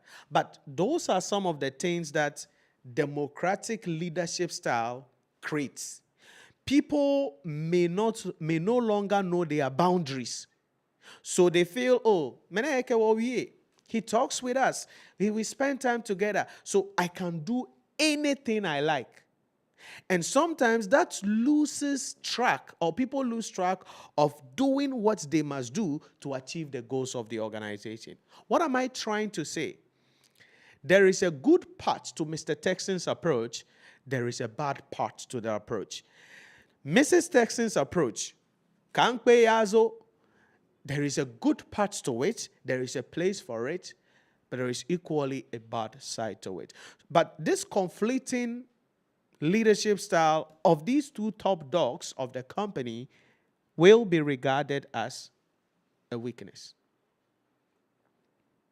Because an organization must have a single approach, a corporate approach that aligns all leaders at the end of the day. 2, significant operational deficiencies. That is a problem. The unreliable online ordering system, okay? That's very important there. And then critical dependency on a single foreign engineer for the repairs, if you remember. Because they don't have the experts in Ghana here. So they have to fly the person out. Now, although Mr. Texan, as we were told in the case, is an IT expert and they are able to remotely fix some of the things, sometimes the person must travel, accommodation, air, fare, everything is really driving the company's operational costs higher. That's a weakness of the company. Because why are you relying on just a single foreign engineer for the repair? Can't you have another alternative? Maybe in Ghana there could be somebody to do it. Maybe in Nigeria there could be somebody. If somebody is coming from Nigeria, the cost will be fairly lower than if the person is coming from Europe, right? Or part of America, or even somewhere in Asia, Singapore, Malaysia, or even China. But that's a weakness of the company. 3, concentrated family governance. The whole company is family. That's a weakness for the company. Now, you got to understand this, because somebody will say, oh, it's a family business, so the values, the goals, the protection of the family values, it's good, but there is a weakness, because it means that there is no oversight, which is a poor corporate governance issue. There is no independent non-executive director on the board. That's a problem for every organization, no matter the type of organization in question. The number 4, a purely recreative marketing model, relying on customer referral, as I said earlier, or for new businesses. You cannot. You cannot say, I'm going to be there, and hey, I'm going to be reliant on... No. And so there are various alternative marketing options that are available that they can look at. Okay? So, advertisement. Even when it comes to the advertisement, there are options for it. Are you doing traditional radio, TV, billboard advertisement? Or you are doing advertisement on social media? That's there. Because that is going to create awareness. It's going to also enable us to be able to meet new customers or attract new customers there. In addition to the traditional advertisement as part of the marketing strategy, the entity can also use social media in terms of this one, content creation. There are many businesses that are doing content creation. I think UBA also, they have a whole show on, is it DSTV or so, or on YouTube? Right? It's content creation. And many businesses now have a social media team. A Bango has a social media team. An insurance company has a social media team for creating content online. What are they doing? Awareness. What are they doing? Telling people what we do. What are they doing? trying to attract people to come do business with them. That is new media. Then we can also use social media influencers, right? Go pay people to advertise on their platform. The Kojo Sheldons, the Gossip 24, those other social media people, the Zion Felix and co, we pay them. And then have a spot to their audience. Kweku Chase and co have a spot. Kali J, the Twitter people as well. These are all options. Now, this will require money. Probably that is why Ujafo is not doing it. But in this day and age, you cannot say you are running a business and your primary source of customers is referral. No. Why is MTN still advertising? Telecel, why are they still? Coca-Cola is still advertising. Then you are relying, I'm using MTN. Why don't I tell people, why won't MTN say, we have whatever, 6 million or whatever, 8 million users or more than that. So they will tell other people to come. So let's not advertise. No, they still advertise. They create content. They use social media influencers. So our company too must transition from this customer referral agenda into another agenda. And it's a question the examiner can ask you. Because each of these weaknesses are question lines that the examiner can ask you to help the entity to solve it. And they are all in your syllabus. Okay. Because the 7 P's of marketing is in your syllabus. The 7 P's of marketing is in your syllabus. You're supposed to know about it. And you did it in level 1. Business Management and Information System.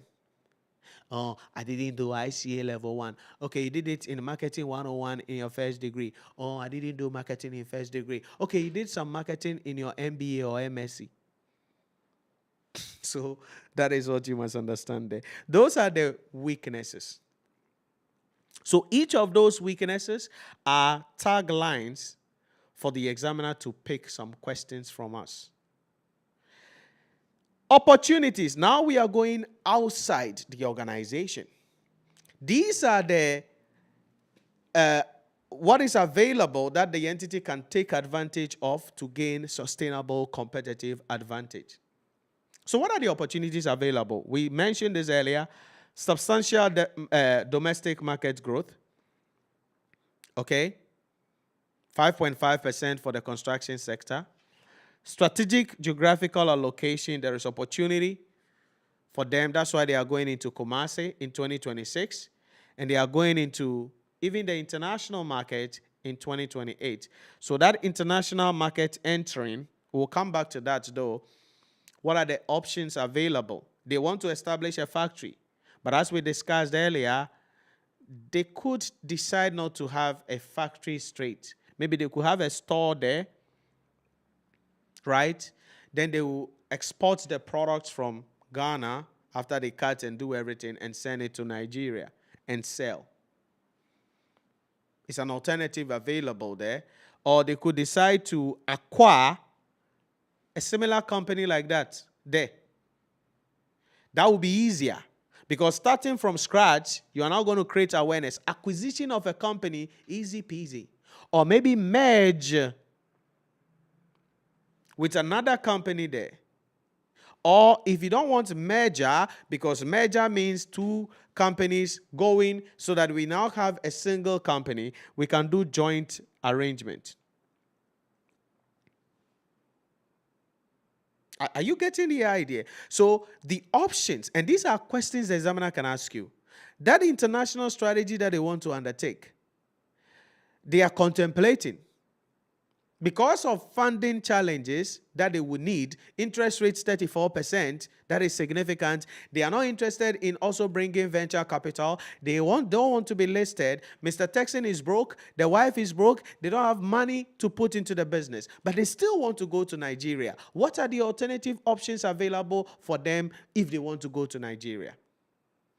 These are the alternative options. But there are advantages and disadvantages, risks associated with each of these things. So there are advantages and disadvantages of acquisition, of just opening a store there and exporting, of merger arrangement, of joint venture arrangement, in addition to making sure that we know about the political factors in Nigeria, regulations, policies, laws, and then knowing the economic factors. What is the inflation in Nigeria? What is the exchange rate with the Ghana cedi and the Nigeria naira, with the naira and the dollar? All those factors must be considered. Experts, because if we're going to do merger arrangement, the human resource we need will be different from if we are going to acquire. If we will just have a store there, the human resource we need will be different from if we were going to have an organic growth through establishing a new company there. So the human resource requirement will also be different based on the alternative strategy that is elected by the entity. But these options are available. All right? Next, further product diversification. The entity, in addition to the product portfolio that they have, as we saw here, this is their product portfolio, what they are offering. The wood products, stones and quartz, accessory fittings, appliances, services. In addition to all this, they said they are coming to bring in, the management intends to add to its portfolio hard glass. Okay? Which is commonly used in construction. So it means there's an opportunity for them. What are we saying here? It means that unsolved growth metrics is coming to town here.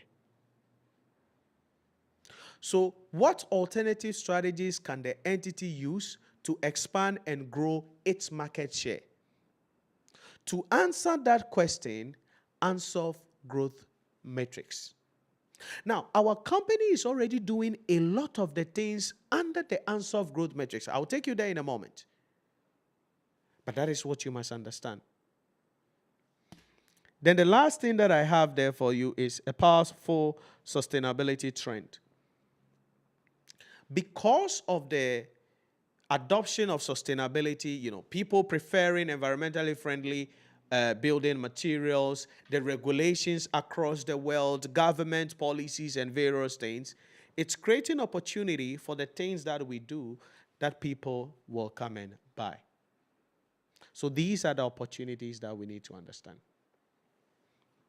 But you see, in as much as there are advantages available that we can take, there are, if you want, portals available that we can enter into. There are markets available that we can take advantage of. In other words, every sweet thing has a bitter taste. So in that same external environment that we are seeing growth of the market, that we are seeing opportunity to enter new markets, that we are seeing opportunity to bring in new products and sell, that we are seeing people adopting sustainability and environmentally friendly materials, there are some limitations there. And those are the threats. So in the industry, as we have mentioned, there is an intense competition. That's a threat. The cheaper and low or poor quality engineered wood from foreign distributed in China and other parts of Asia, it's a worry. It's a worry. That's an issue there, the competition. Then, severe macroeconomic volatility, which we spoke about a moment ago. Okay? The instability in the currency, import duty, ridiculous amount of money, elevated financing cost, 34%. All these erodes profitability of companies. That's a threat. And on the flip side, all these threats are also risks that the entity is exposed to. Do you get a picture? All these threats are risks that the entity is exposed to. So, competition risk, interest rates, this is currency risk. The currency instability is currency risk. Okay? Then the import duty is there. That could be part of operational risk. Then this will be finance risk. So all these are types of risks. It's a question the examiner can ask you between 5 to 10 marks. Mr. Texan and the wife have now decided to design a risk management policy for the company. State and explain some risks the entity is exposed to and how those risks can be mitigated. There you have it. And risk management is a huge area of your of the discussion when it comes to dealing with strategic case study. Then, pervasive reputation and security risk. Our website could be cloned for frauds to use it. Then artisans falsely attributing inferior products to EWL. That's a problem. If you have dealt with artisans before, they will come, you will tell them, oh, maybe I want this socket. I want the quality one. Oh. Then the artisan will tell you that, oh, there are two types. Oh. The quality one is maybe 1,000 cedis. Then there's another one they are selling for 200 Ghana cedi. Boss, you know, the way I know you, let's not buy the 200 Ghana cedis. Enche. So let's buy the 1,000 Ghana cedi. But these artisans, how crude they are, they will take the 1,000 Ghana cedi, saying that they are going to EWL to buy the quality that we wanted. But they will cut corner and go to the cheaper, poor quality segment and go and buy. And they will pocket the difference. And funny enough, it is like a culture of these people. And they don't see anything morally wrong with it. They are like, oh, so Bia did you want a jumemo? Now, this person will finish and still charge you for his work, exorbitant amount of money. So, if you look at that, customers are dissatisfied. And it is a bad reputation for EWL. Because they will tell the customers that, oh, I bought the money you gave me. Hey, come on. Like, it didn't even reach. I added, some money. That was not what they bought. So that's a threat on some of these things. Then the last thing that I have there is persistent threat of talent poaching. Because of the fact that it is, highly competitive environment, it's possible, all right, posing a risk to operational continuity and quality. These are the things that you must understand when we talk about SWOT analysis.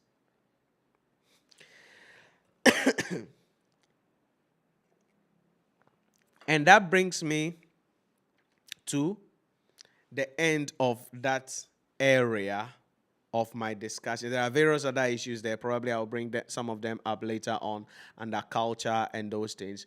But under the SWOT analysis, pay attention to the risk issues we spoke about, and then the various other international strategies that we spoke about that you need to understand. That's it there. So back again to the syllabus, because we are not interested in how eloquent Nhyira is sounding in the analysis. The examiner is not interested in how smooth you think you understand EWL. It's about what is in the syllabus. So, as I said, there are some ethical and corporate social responsibility issues. We'll talk about them later. So I will talk about them later. Risk issues. I've spoken about some of the risk exposure and how they can manage those risks. But risk management is a thematic area. Culture, I may come back to that. Even if I don't talk about it, I've highlighted it to you. So make sure you read on it before you go into the exam hall. Then the IT issues, very important area. You make sure you look at them in that particular case. So that is the 20 marks area with a little extension here and there.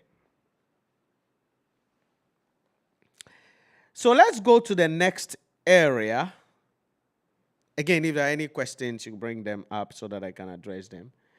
And that's going to be strategic choice. But, let's take a short breather, and then we will come back and come and continue with the discussion.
Okay, let's go. Break over, please. So let's move on into the discussion. Let me bring back my screen.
Oh, when I changed, I think I was muted.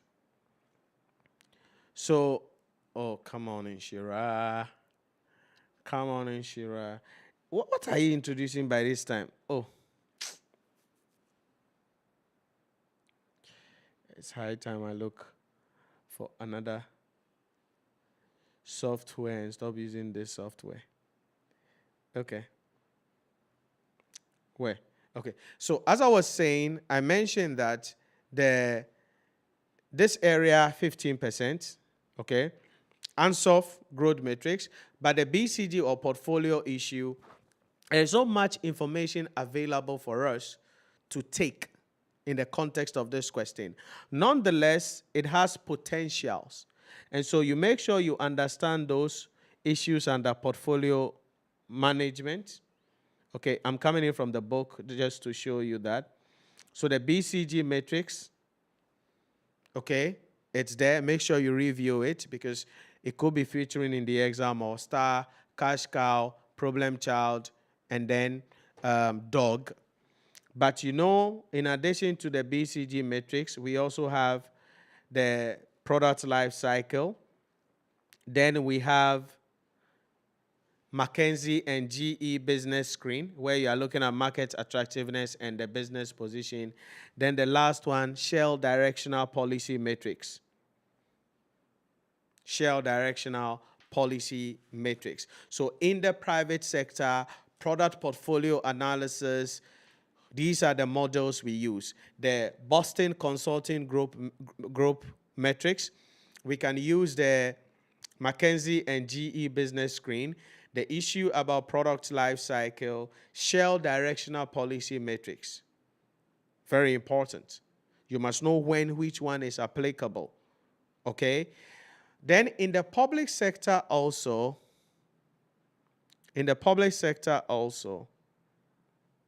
my sound is not coming, really.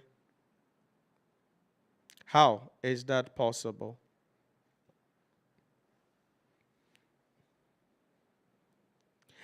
Henry, my sound should be on.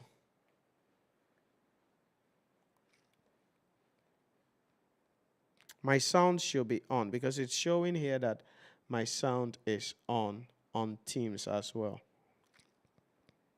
So check your device and see, because my sound should be on. But then in the public sector, remember, public sector issues can be in the exam hall, and this is in your syllabus. In the public sector also, there is product portfolio issue that we must understand, and that is where we talk about the public sector metrics by Montanari and Braca. So all I'm saying is that under product portfolio, yes, although we don't have direct data to support which specific model must apply, we can have that data coming in the additional information. So it has potential. That is all I'm saying that you must understand. Then certainly the Porter's generic strategy, the strategic clock, Then we'll come to the other methods. Then we'll talk about the international things in that case. So let me go down and let's begin the first discussion there. So the Porter's generic strategies. Now, when you read the case study, where is the company at? Would you say cost leadership strategy, differentiation, or focus? Where are they at? Because when it comes to gaining sustainable competitive advantage, an entity must elect where it wants to be. But if you pay attention closely to the storyline that was built in the pre-scene, initially, EWL pursued a focus differentiation strategy. So in the niche of the market, they wanted, or they decided that they want to be, okay, he said cost leadership. No, they are not using cost leadership. It's a mixture of cost leadership and still the la creme de la creme. So look at the bridge. They started with a focused differentiation because they wanted to be la creme de la creme. And so that was what they started with. And so importing high quality products, delivering flawless finishing through precision cutting. And this was targeted specifically at the people who wanted quality products, and they are willing to pay for it. But then, when the influx of the low, cost competitors came in and the economic issues, so people started moving to, those products, the entity then pivoted into bringing in alternative low quality issues, okay, or low price, low cost products to meet those people as well. So the entity transitioned from the la creme de la creme only, focus differentiation into a hybrid strategy. So they now blended the elements of differentiation with some cost competition. Are you getting the idea? So they are not cost leadership. They are not cost leadership. They are hybrid strategy. So a little la creme de la creme, we pay high people, a little cost leadership for the low people. So hybrid, they are in the middle. That's what we are saying. Why? Because this dual approach allows the company to continue serving its original quality-focused clientele while also competing effectively for the business of artisans and developers who prioritize cost. So there are some of the artisans who will say they are going to buy the product as EWL, as we said. They will collect the money and go and buy it as somewhere else because they think our products are too expensive. So to deal with that, that's where the cost leadership comes. So that those Azan artisans, although they have bucketed the customer, they will still come and buy from us anyways. But when they come, they won't buy the high-priced one. They will buy the low-priced one. So that is the model. Now, what does this teach us?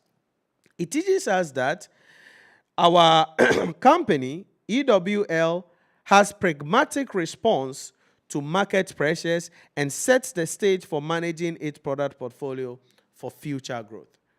It means they are not set on stone to say that, hey, we are la creme de la creme, or let's do some low price. And you will see this hybrid strategy for a lot of companies. Every company is now, bringing some level. Apple, everybody knows Apple as the high-end thing. The iPhone, expensive.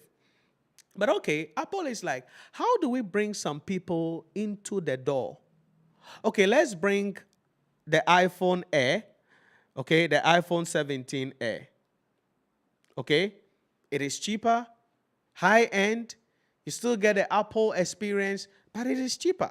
And that one is targeted to the price sensitive people who still want to flex with Apple devices. Then the 17 Pro, 17 Pro Max will come to the, people who are quality sensitive, that kind of stuff. So Apple, we see this with Apple, right? Doing Samsung, hybrid. Samsung has the la creme areas. The S lines, the Z flips, the Z folds. Those are la creme de la creme. Then they have Miensa 2000, Mimamia Bokai, S42, G53, whatever the heck. Cost leadership. So over the period, all companies, or like almost every company, is trying to, yes, we will have the top line product for the top line people, but we are leaving some money on the table.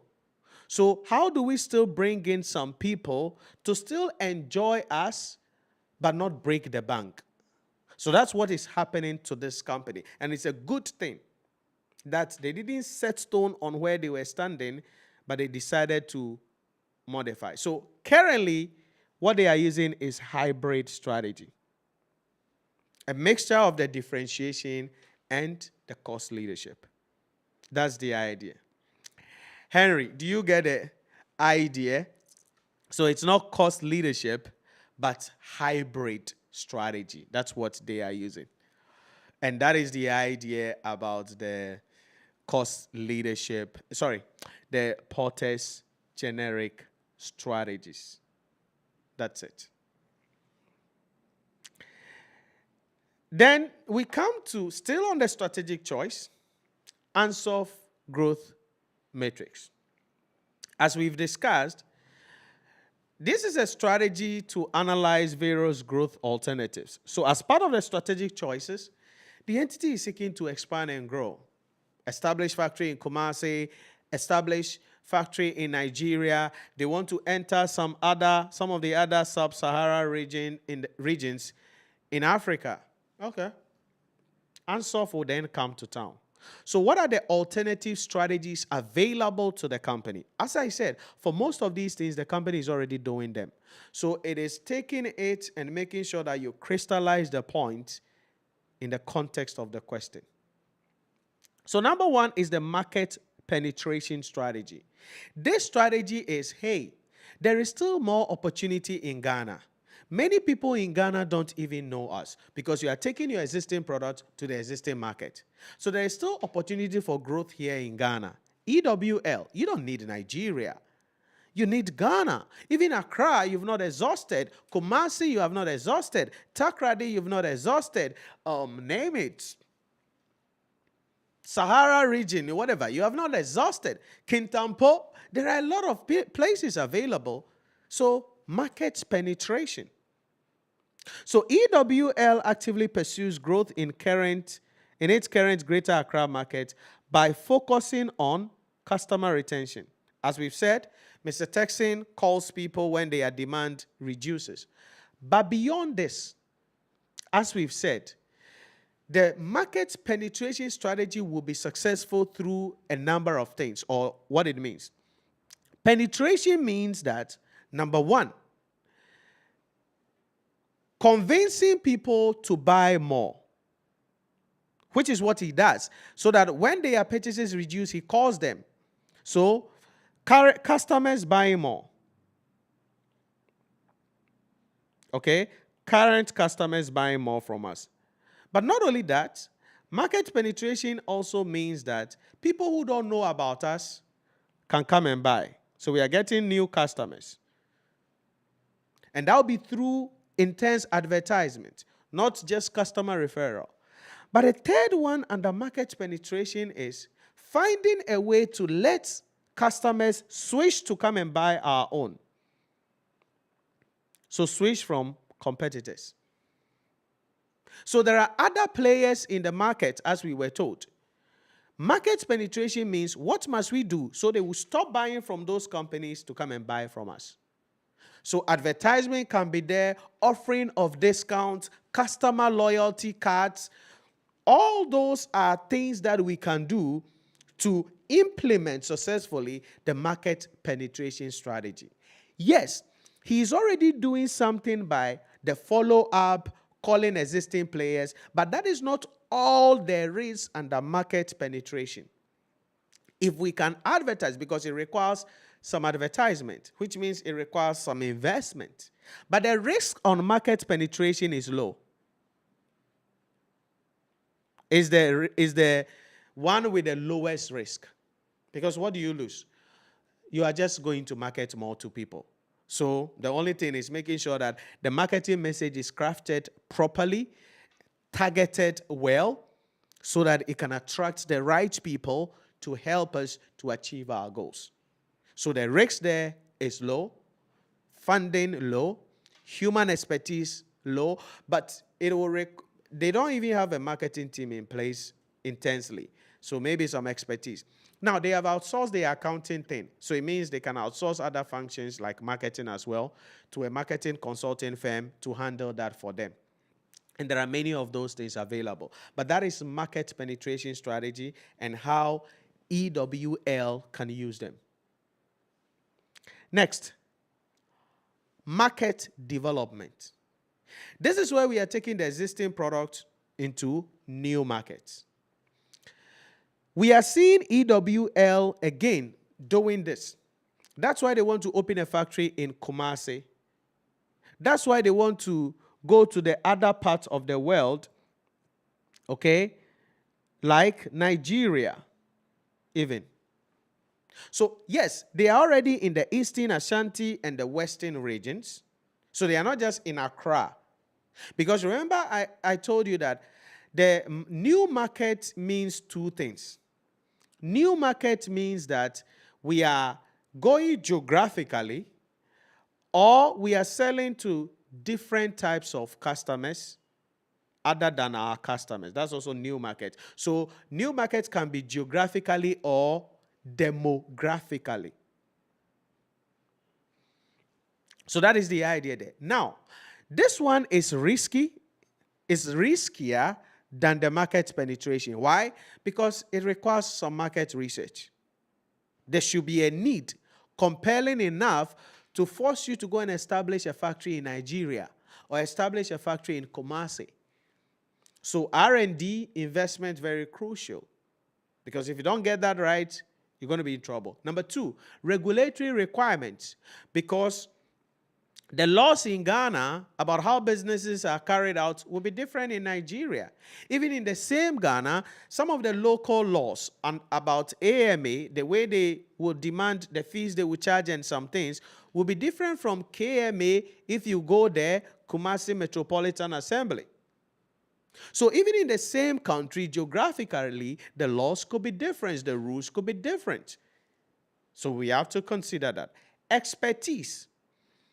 The human capital requirements for market development strategy will be more intense, more experienced than for market penetration strategy. And all those factors must be considered for the successful implementation of this market development strategy. Yes, our company is already doing something that looks like that. But how do they make it successful? That is where we come in as the consultants. Because remember, in the exam hall, for the most part, you are going to be a consultant. Finding the issues, making suggestions or recommendations to the entity. 3, product development. This is where we are bringing new products to the people who are already buying from us. So we are already selling to builders, artisans. So why don't we sell more of what they need? That is the product development strategy.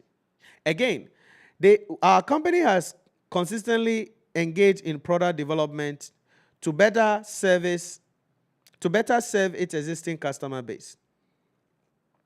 Do you get it? So they do quartz, stones, accessories, appliances, and they want to now bring the hard glass so that they can have that one-stop shop. So that is product development. But this is the thing. That hard glass that they want to introduce, What factors must they consider before going ahead with that deal? Because maybe one or two people will come and are asking. Then you go and invest, import $1 million of hard glass. Bring it, then people are not buying. So this also requires some of the factors that we spoke about under the market development. R&D, expertise, investment, funding. Very important. And this is much riskier than the market development strategy because you are dealing with a new product that you are bringing into the market. Then the last one is diversification. This is where you are veering towards things that are not primarily your main domain. But when it comes to diversification, there are two types of diversification. We have what we call concentric diversification and then conglomerate diversification. Concentric diversification is that you are doing a different thing, but it feeds into what you are doing already, although they appear to be in different industry. So, for instance, a company that is producing a washing machine comes with a vacuum cleaner, or launches a vacuum cleaner, or acquires a company in vacuum cleaning. Yeah, they are in the same environment. They use similar technologies, concentric diversification. Or an airline company goes to establish or acquire a hotel chain. Easy peasy. So you take our airline, we have chauffeur service to take you to our hotel, rather than bringing the people and they have to book their hotel from somewhere else. Concentric diversification. So we are doing something different, but it actually feeds into what we are already doing, and it's sort of, the two sort of feed each other. But conglomerate diversification is where the new product or service that we are offering has no correlation, has no relationship with our existing operation. So this is where, for instance, a bank will go into education, right? Yeah, you can say they can train their employees, but it's a different industry, okay? A social media company goes into financing, conglomerate diversification. That's the idea about diversification. So based on that understanding, for our company, what do we have here? Following the initial failed attempt to relatively diversify to aluminum profiles, the company's current profile expansion is more strategic. So they are doing more of concentric, but a little maybe conglomerate. This can be classified as concentric diversification strategy. Why? Because they are looking at their core competences, serving the construction and renovation industry. But then they are adding some adjacent products like appliances. I mean, that's different from what they are primarily doing in that particular case. Yeah, although you can say, okay, when you finish building your house, you need appliances, right? So that's more concentric, sort of it feeds into each other anyways at the end of the day. But that is what they are currently doing. Now, this is risky. So everything we've spoken about in terms of the factors you will consider in market development, in product development, all of them feed into this exponent too. That's the idea. All feed into this exponent too. Give me a sec. My shirt is black.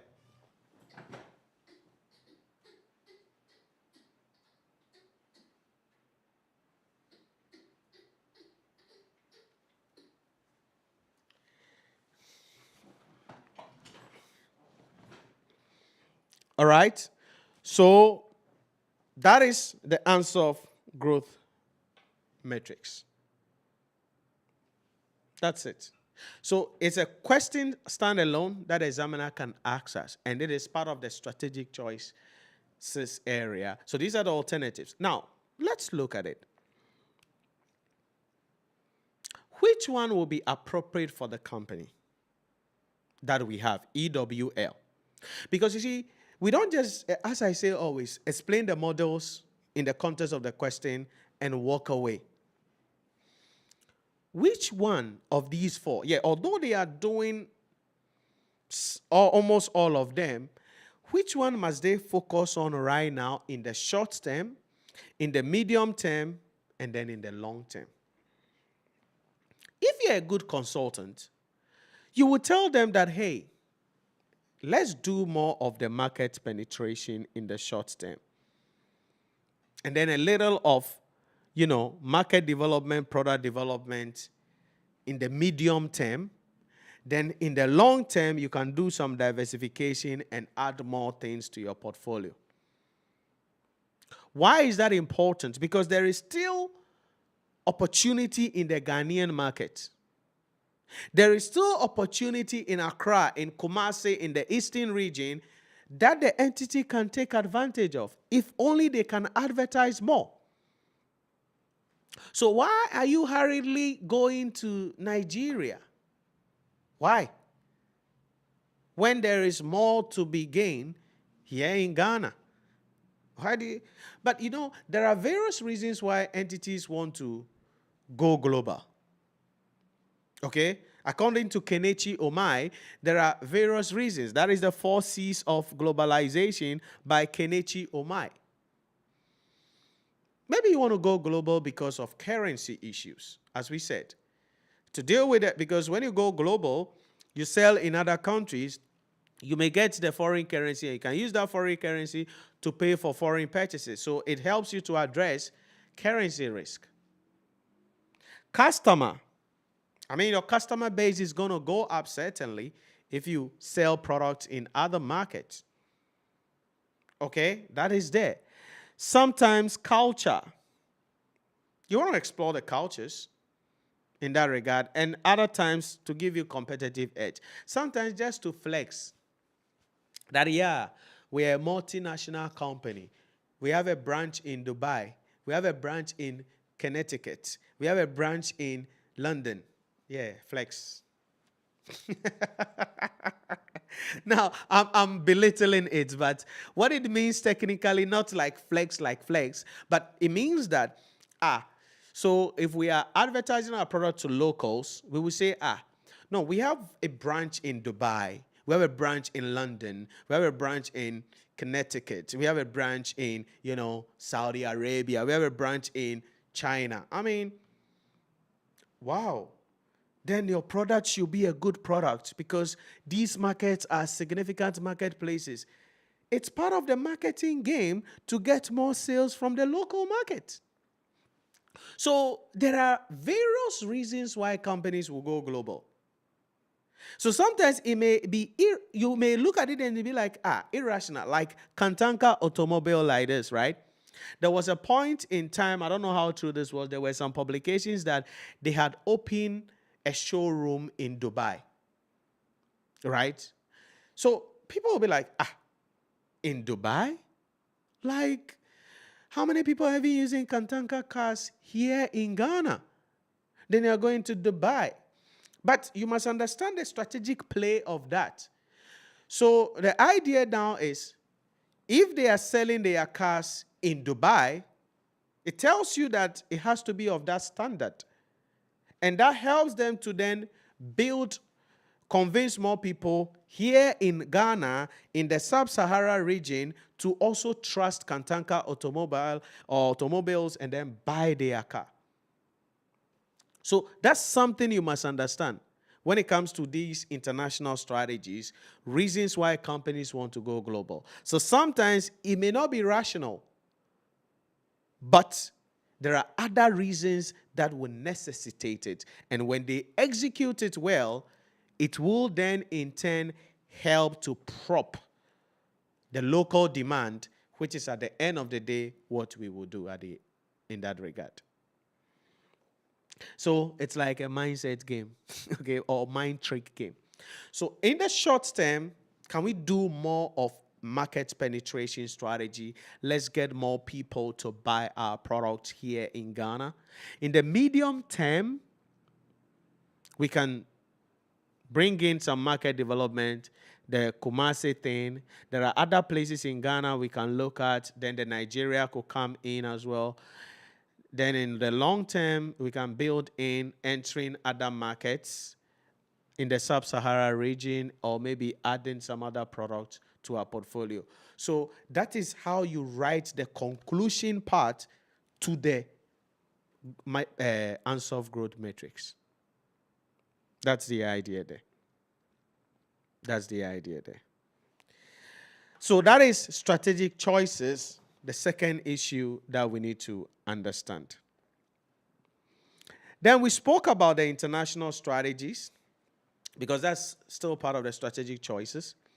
As we've seen that EWS International Ambitions, it presents a strategic response to domestic market saturation and proactive moves to capitalize on the regional growth opportunities. Yes, there are a lot of, maybe the competition in Ghana is too much. There will not, maybe there's no much competition like that in Nigeria. But as we said, market research must give us data before we go. So international strategies. As we mentioned, now there is a global sourcing strategy because they import finished goods, the engineered wood, quartz, stones, and accessories, principally from Turkey and China. And this approach allowed them to leverage global production efficiencies while it focuses its core competencies in distribution, value-added services, and then the customer relationship management. So yes, they buy their things from the other country. There are advantages and disadvantages of that. Then, they do offer installation services as well. Those are the value-added services. Then the cutting of the things, those are all the value-added services. 2, the expansion strategy, which we've been talking about already. So you see that if you have a deeper understanding, you realize that everything is actually making sense at the end of the day. And then you'll be able to learn well. Because although you are in Pastille, you are also doing SWOT analysis. Although you are in Pastille, you're also identifying the risks that the entity is exposed to. You get the idea? Although you are in Pastille, you are understanding the finance issues, the technological issues that the entity may be facing. That's the beauty of strategic case study. So it's not like it's an isolation. Everything is integrated. So as expansion. As we've said, EWL has developed a deliberate, phased strategy for expanding its West Africa operation. So it's a phase level, as we've mentioned. Market selection. Nigeria has been identified as a primary target hub. Now, if you remember, the way they put it was that Nigeria will be the global hub, or a hub there. Then Ghana will become like a stage that they will use to enter into the other markets. That's the way it was put. And the reason why they want to focus on the West Africa market, as we have said earlier, is the strategic trade advantages offered by the Africa Continental Free Trade, and certainly the issue about urbanization that we spoke about. But here is the catch. Those international expansion strategies, what are the mode of entry? And we've spoken about the various modes of entry, right? 1, the company has chosen a high control entry mode. That is foreign direct investment. So they are going there to establish a factory. So that's foreign direct investment. As we've said, there are other alternative modes of entry, like exporting the things into the country and selling them, like acquiring a business rather than starting it from scratch, which is also a form of foreign direct investment, merging with another company, or also doing a joint venture arrangement. That's possible. It plans to establish a wholly owned subsidiary and factory in Lagos by the end of 2028, providing maximum control over operations quality standards, and brand reputation. So those are the modes of entry. But then we come to the management orientation of those foreign strategies they are trying to go with. Management orientation has to do with the view that management have, which then directs how international operations are managed. So we have the ethnocentric management orientation, which says that the home country's value is optimum. So we will sort of superimpose that on all of the international markets. So whatever works in Ghana, it will work in Nigeria. Whatever that works in Ghana will work in Cote d'Ivoire. Whatever that works in Ghana will work in South Africa. That is called ethnocentric. So the home country is superior.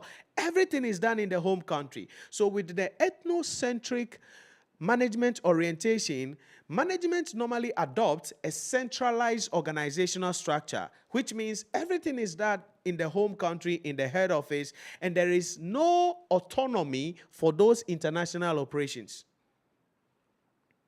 So it has advantages, it has disadvantages. The reverse of that is the polycentric management orientation. Here, management perceives and sees each market as a distinct market, and that strategies must be tailored for each market differently.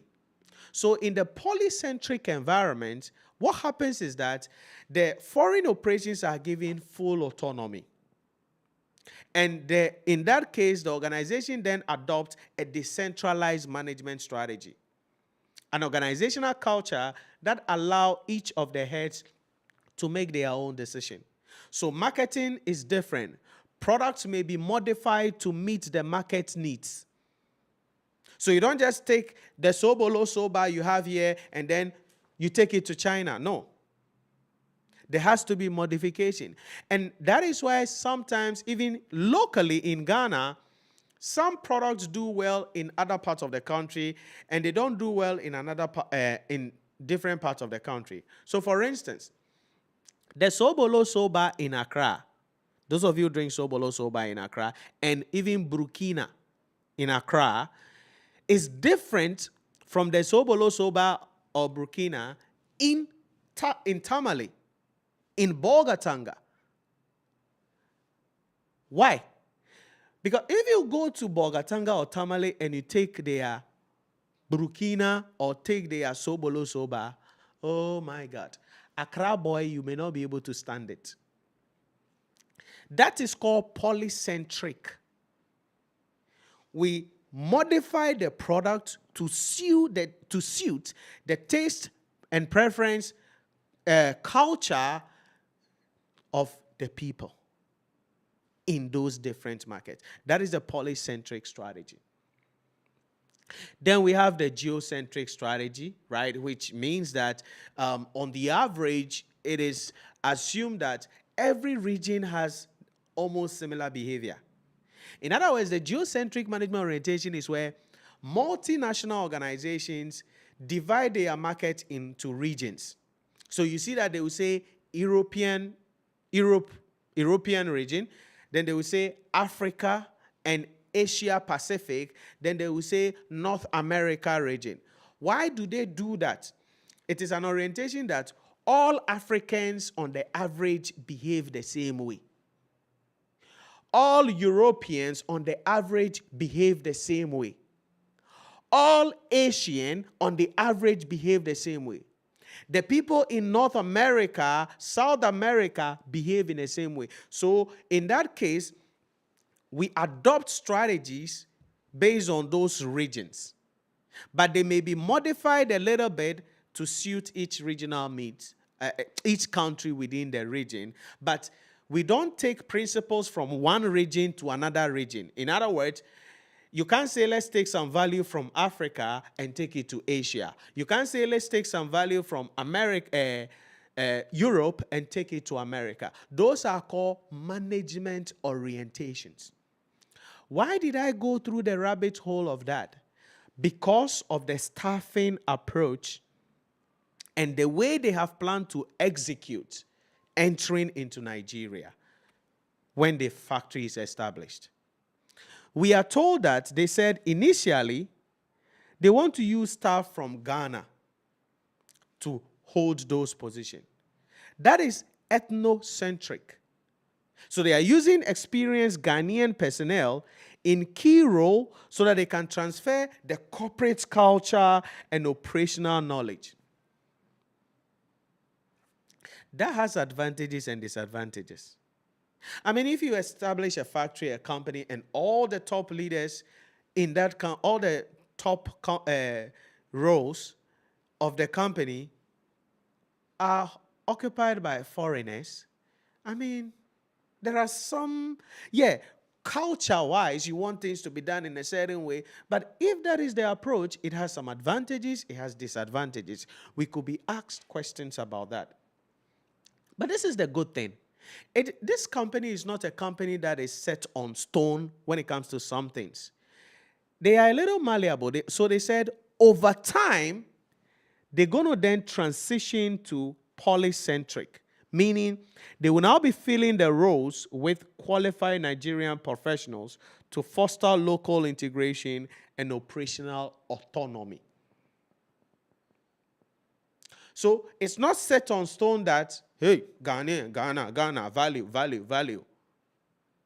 Because to some extent, okay, if you run, the way we run companies in Ghana, if you take that same model and go to Nigeria, it will not fit 100%. Same thing applies, the reverse is true.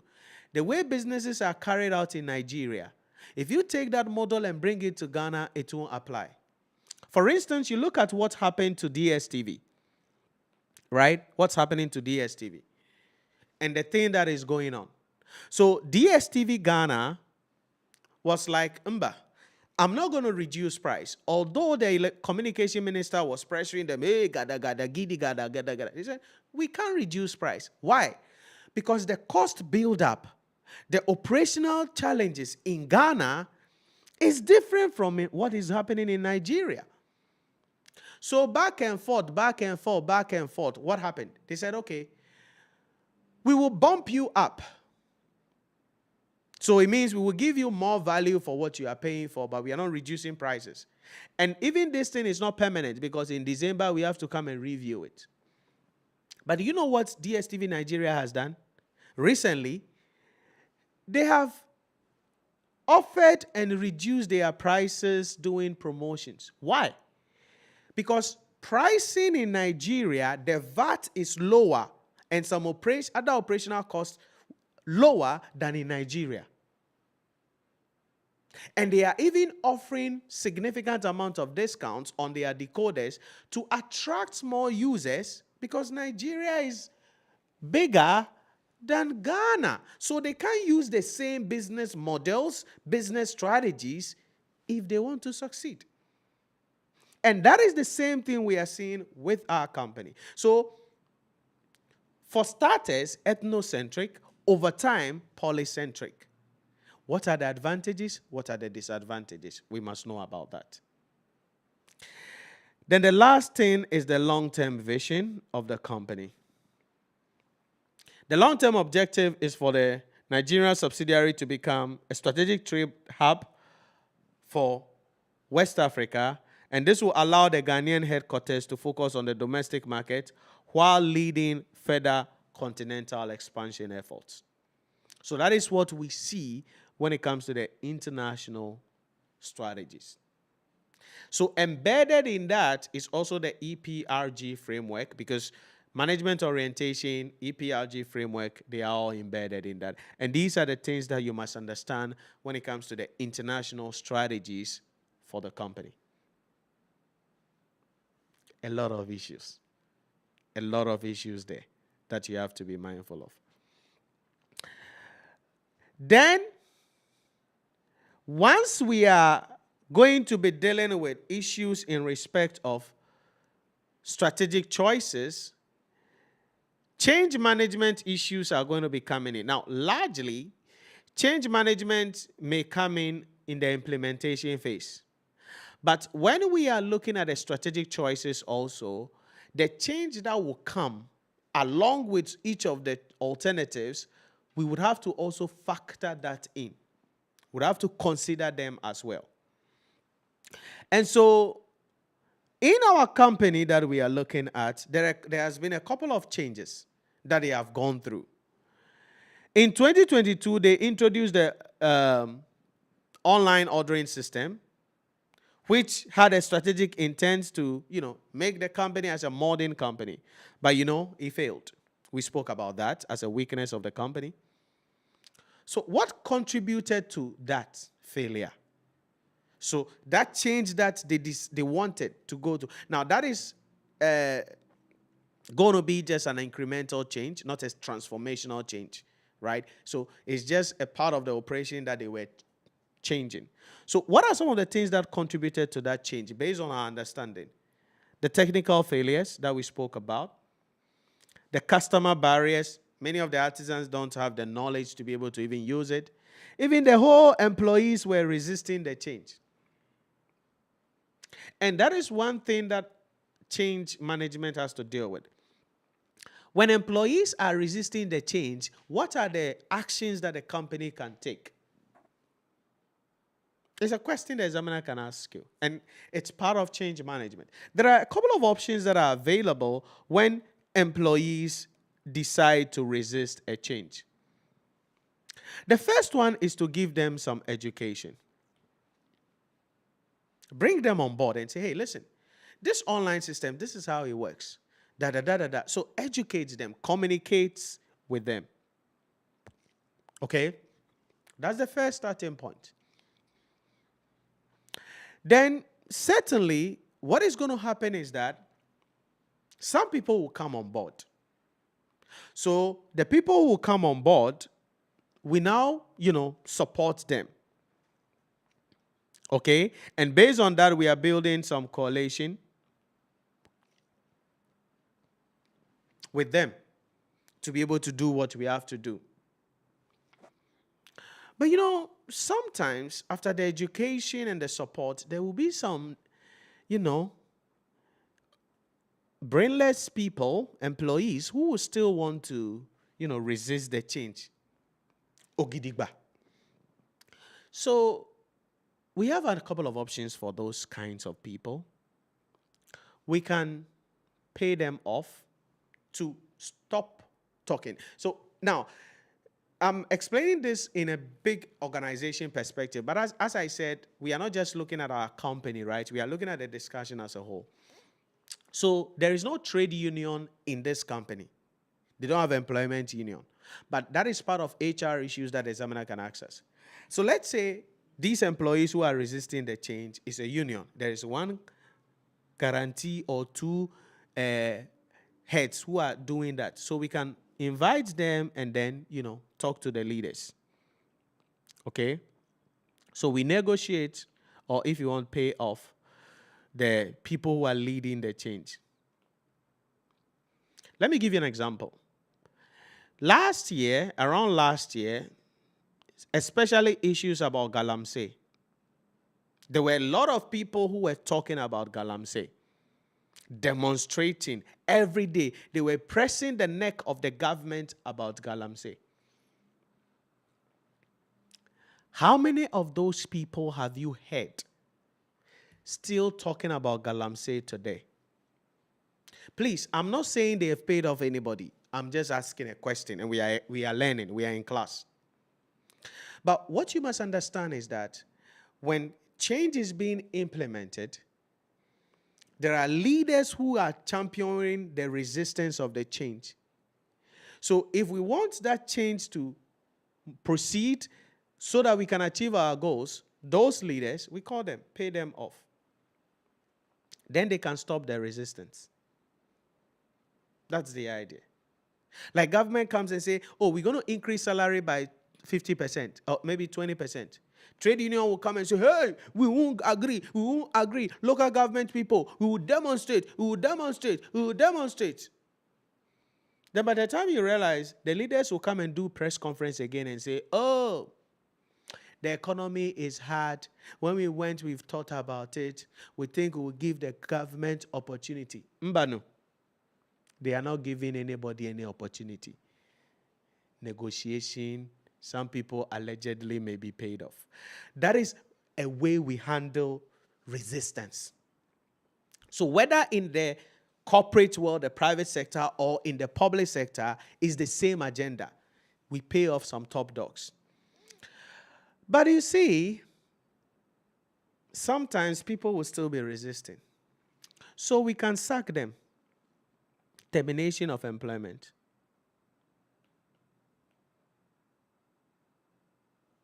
They are resisting the change. We want to have IT systems in place. You don't like it? Then go away. So we can terminate your employment and sack them. That is why in our question, for instance, Mrs. Texan, you remember that people who don't follow the rules, she causes their employment to be terminated. Because you can't resist. You, an employee, cannot direct how we should run the company. Ewo, anyantoa, anyentia, termination of the employment. So education to bring them on board. Then we build some coalition. We negotiate with the employees, and if we have to compromise, pay some people off, we do it. If there are still people terminating, but the goal must be achieved, we terminate their employment. But there is a last one. That is not a right thing to do. It's an allegation environment. So please take this one just with a baby salt, just with a grain of salt, small one. You see, sometimes the employees will be resisting, and we may terminate their employment, but they will still be doing it even after we've terminated their employment. You can call them whistleblowers. Okay? You know, people leave companies and then they go and share things about companies. At that level, as I said, this one is unconventional, right? So please don't take it really. But it's sometimes some of the things that happens allegedly in practice. We will agbalagba the person. The person will be agbalagba. And we've seen some of these happening around the world, right? So for instance, the aeroplane company boy, one time, some people left their company, and then they started talking. Oh, the company doesn't follow standards. Oh, especially, I think earlier this year when some of their airplanes were having problem, people came out and when they were talking. Some of them slept. They had scheduled to go meet Congress to go and, officially testify. They slept and didn't wake up again. And there is a note there, they are written like suicide. Do you think they committed suicide? I'm not saying they were killed. I'm just telling you, that's agbalagba. Because you see, when you start that thing, the company is going to send its lawyers to come. Maybe first they will threaten you with desist. Then if they think that you cannot desist, they can come. The lawyers can come with a payoff. Because management will direct lawyers, hey, deal with this issue because it's affecting our share prices and it's affecting our brand. Payoff. Then you say, Mba, you can't buy me. Then, we agbalagba you. Then you are gone. OpenAI, the company behind ChatGPT, same thing. They had a certain staff who also left the company and then started talking about how they are using copyrighted content to train the models, the AI models. And as this guy kept talking, it was then affecting the company. Again, the guy went to bed, agbalagba. There was a note written that he has committed suicide. So the parents, the family of the people, and people are like, oh, nah, oh, nah, oh, no. FBI should look into this. This one is agbalagba from OpenAI.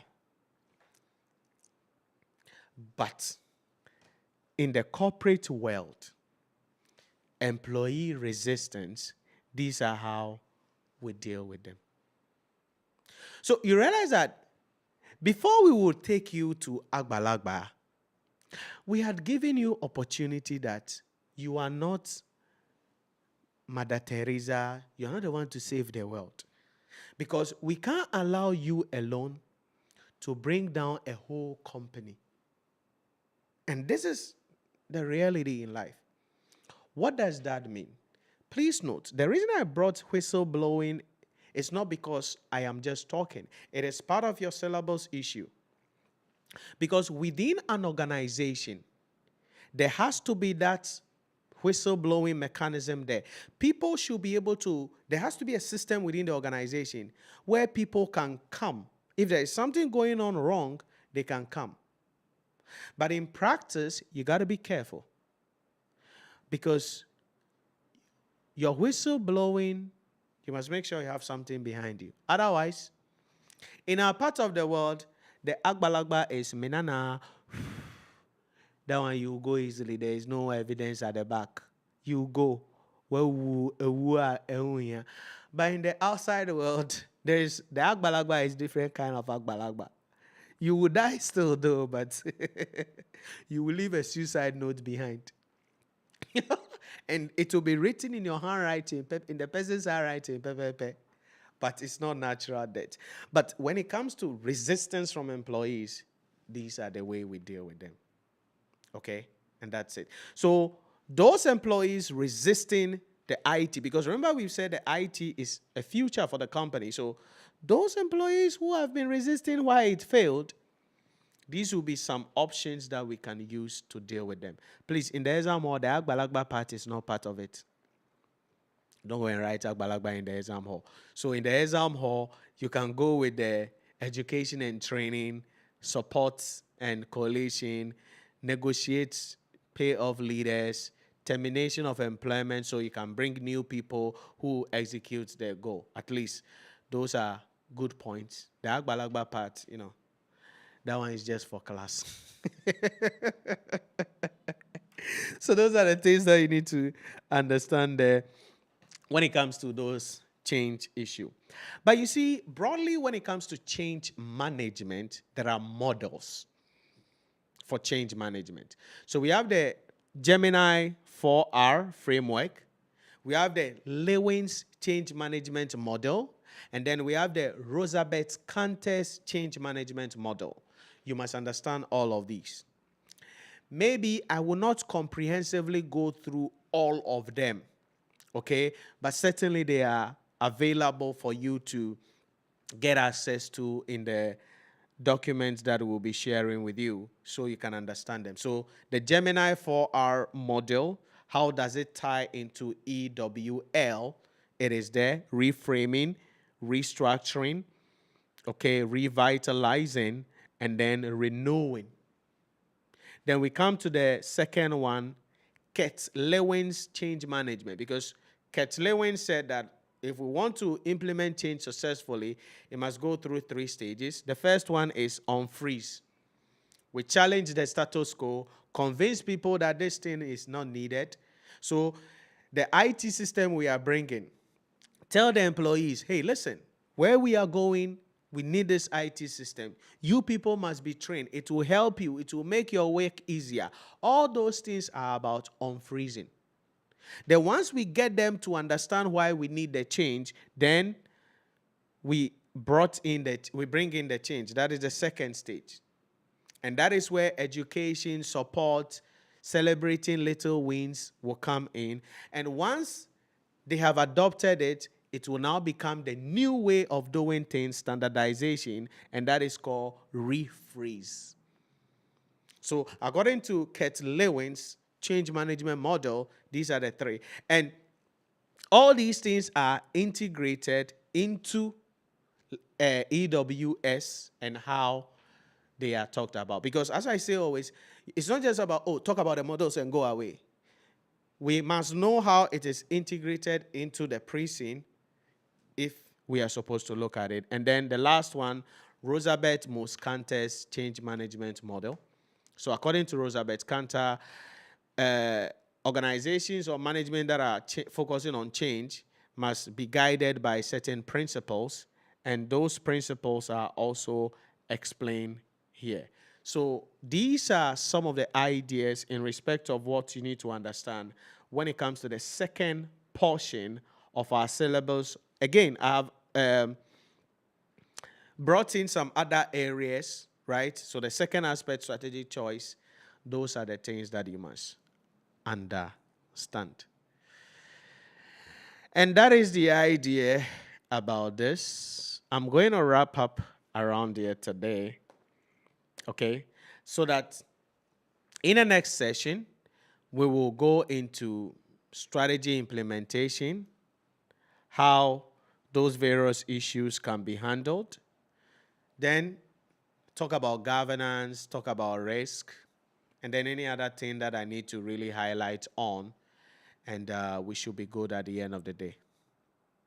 Okay? So that is it about that. Tomorrow morning, we will meet and then continue with the discussion.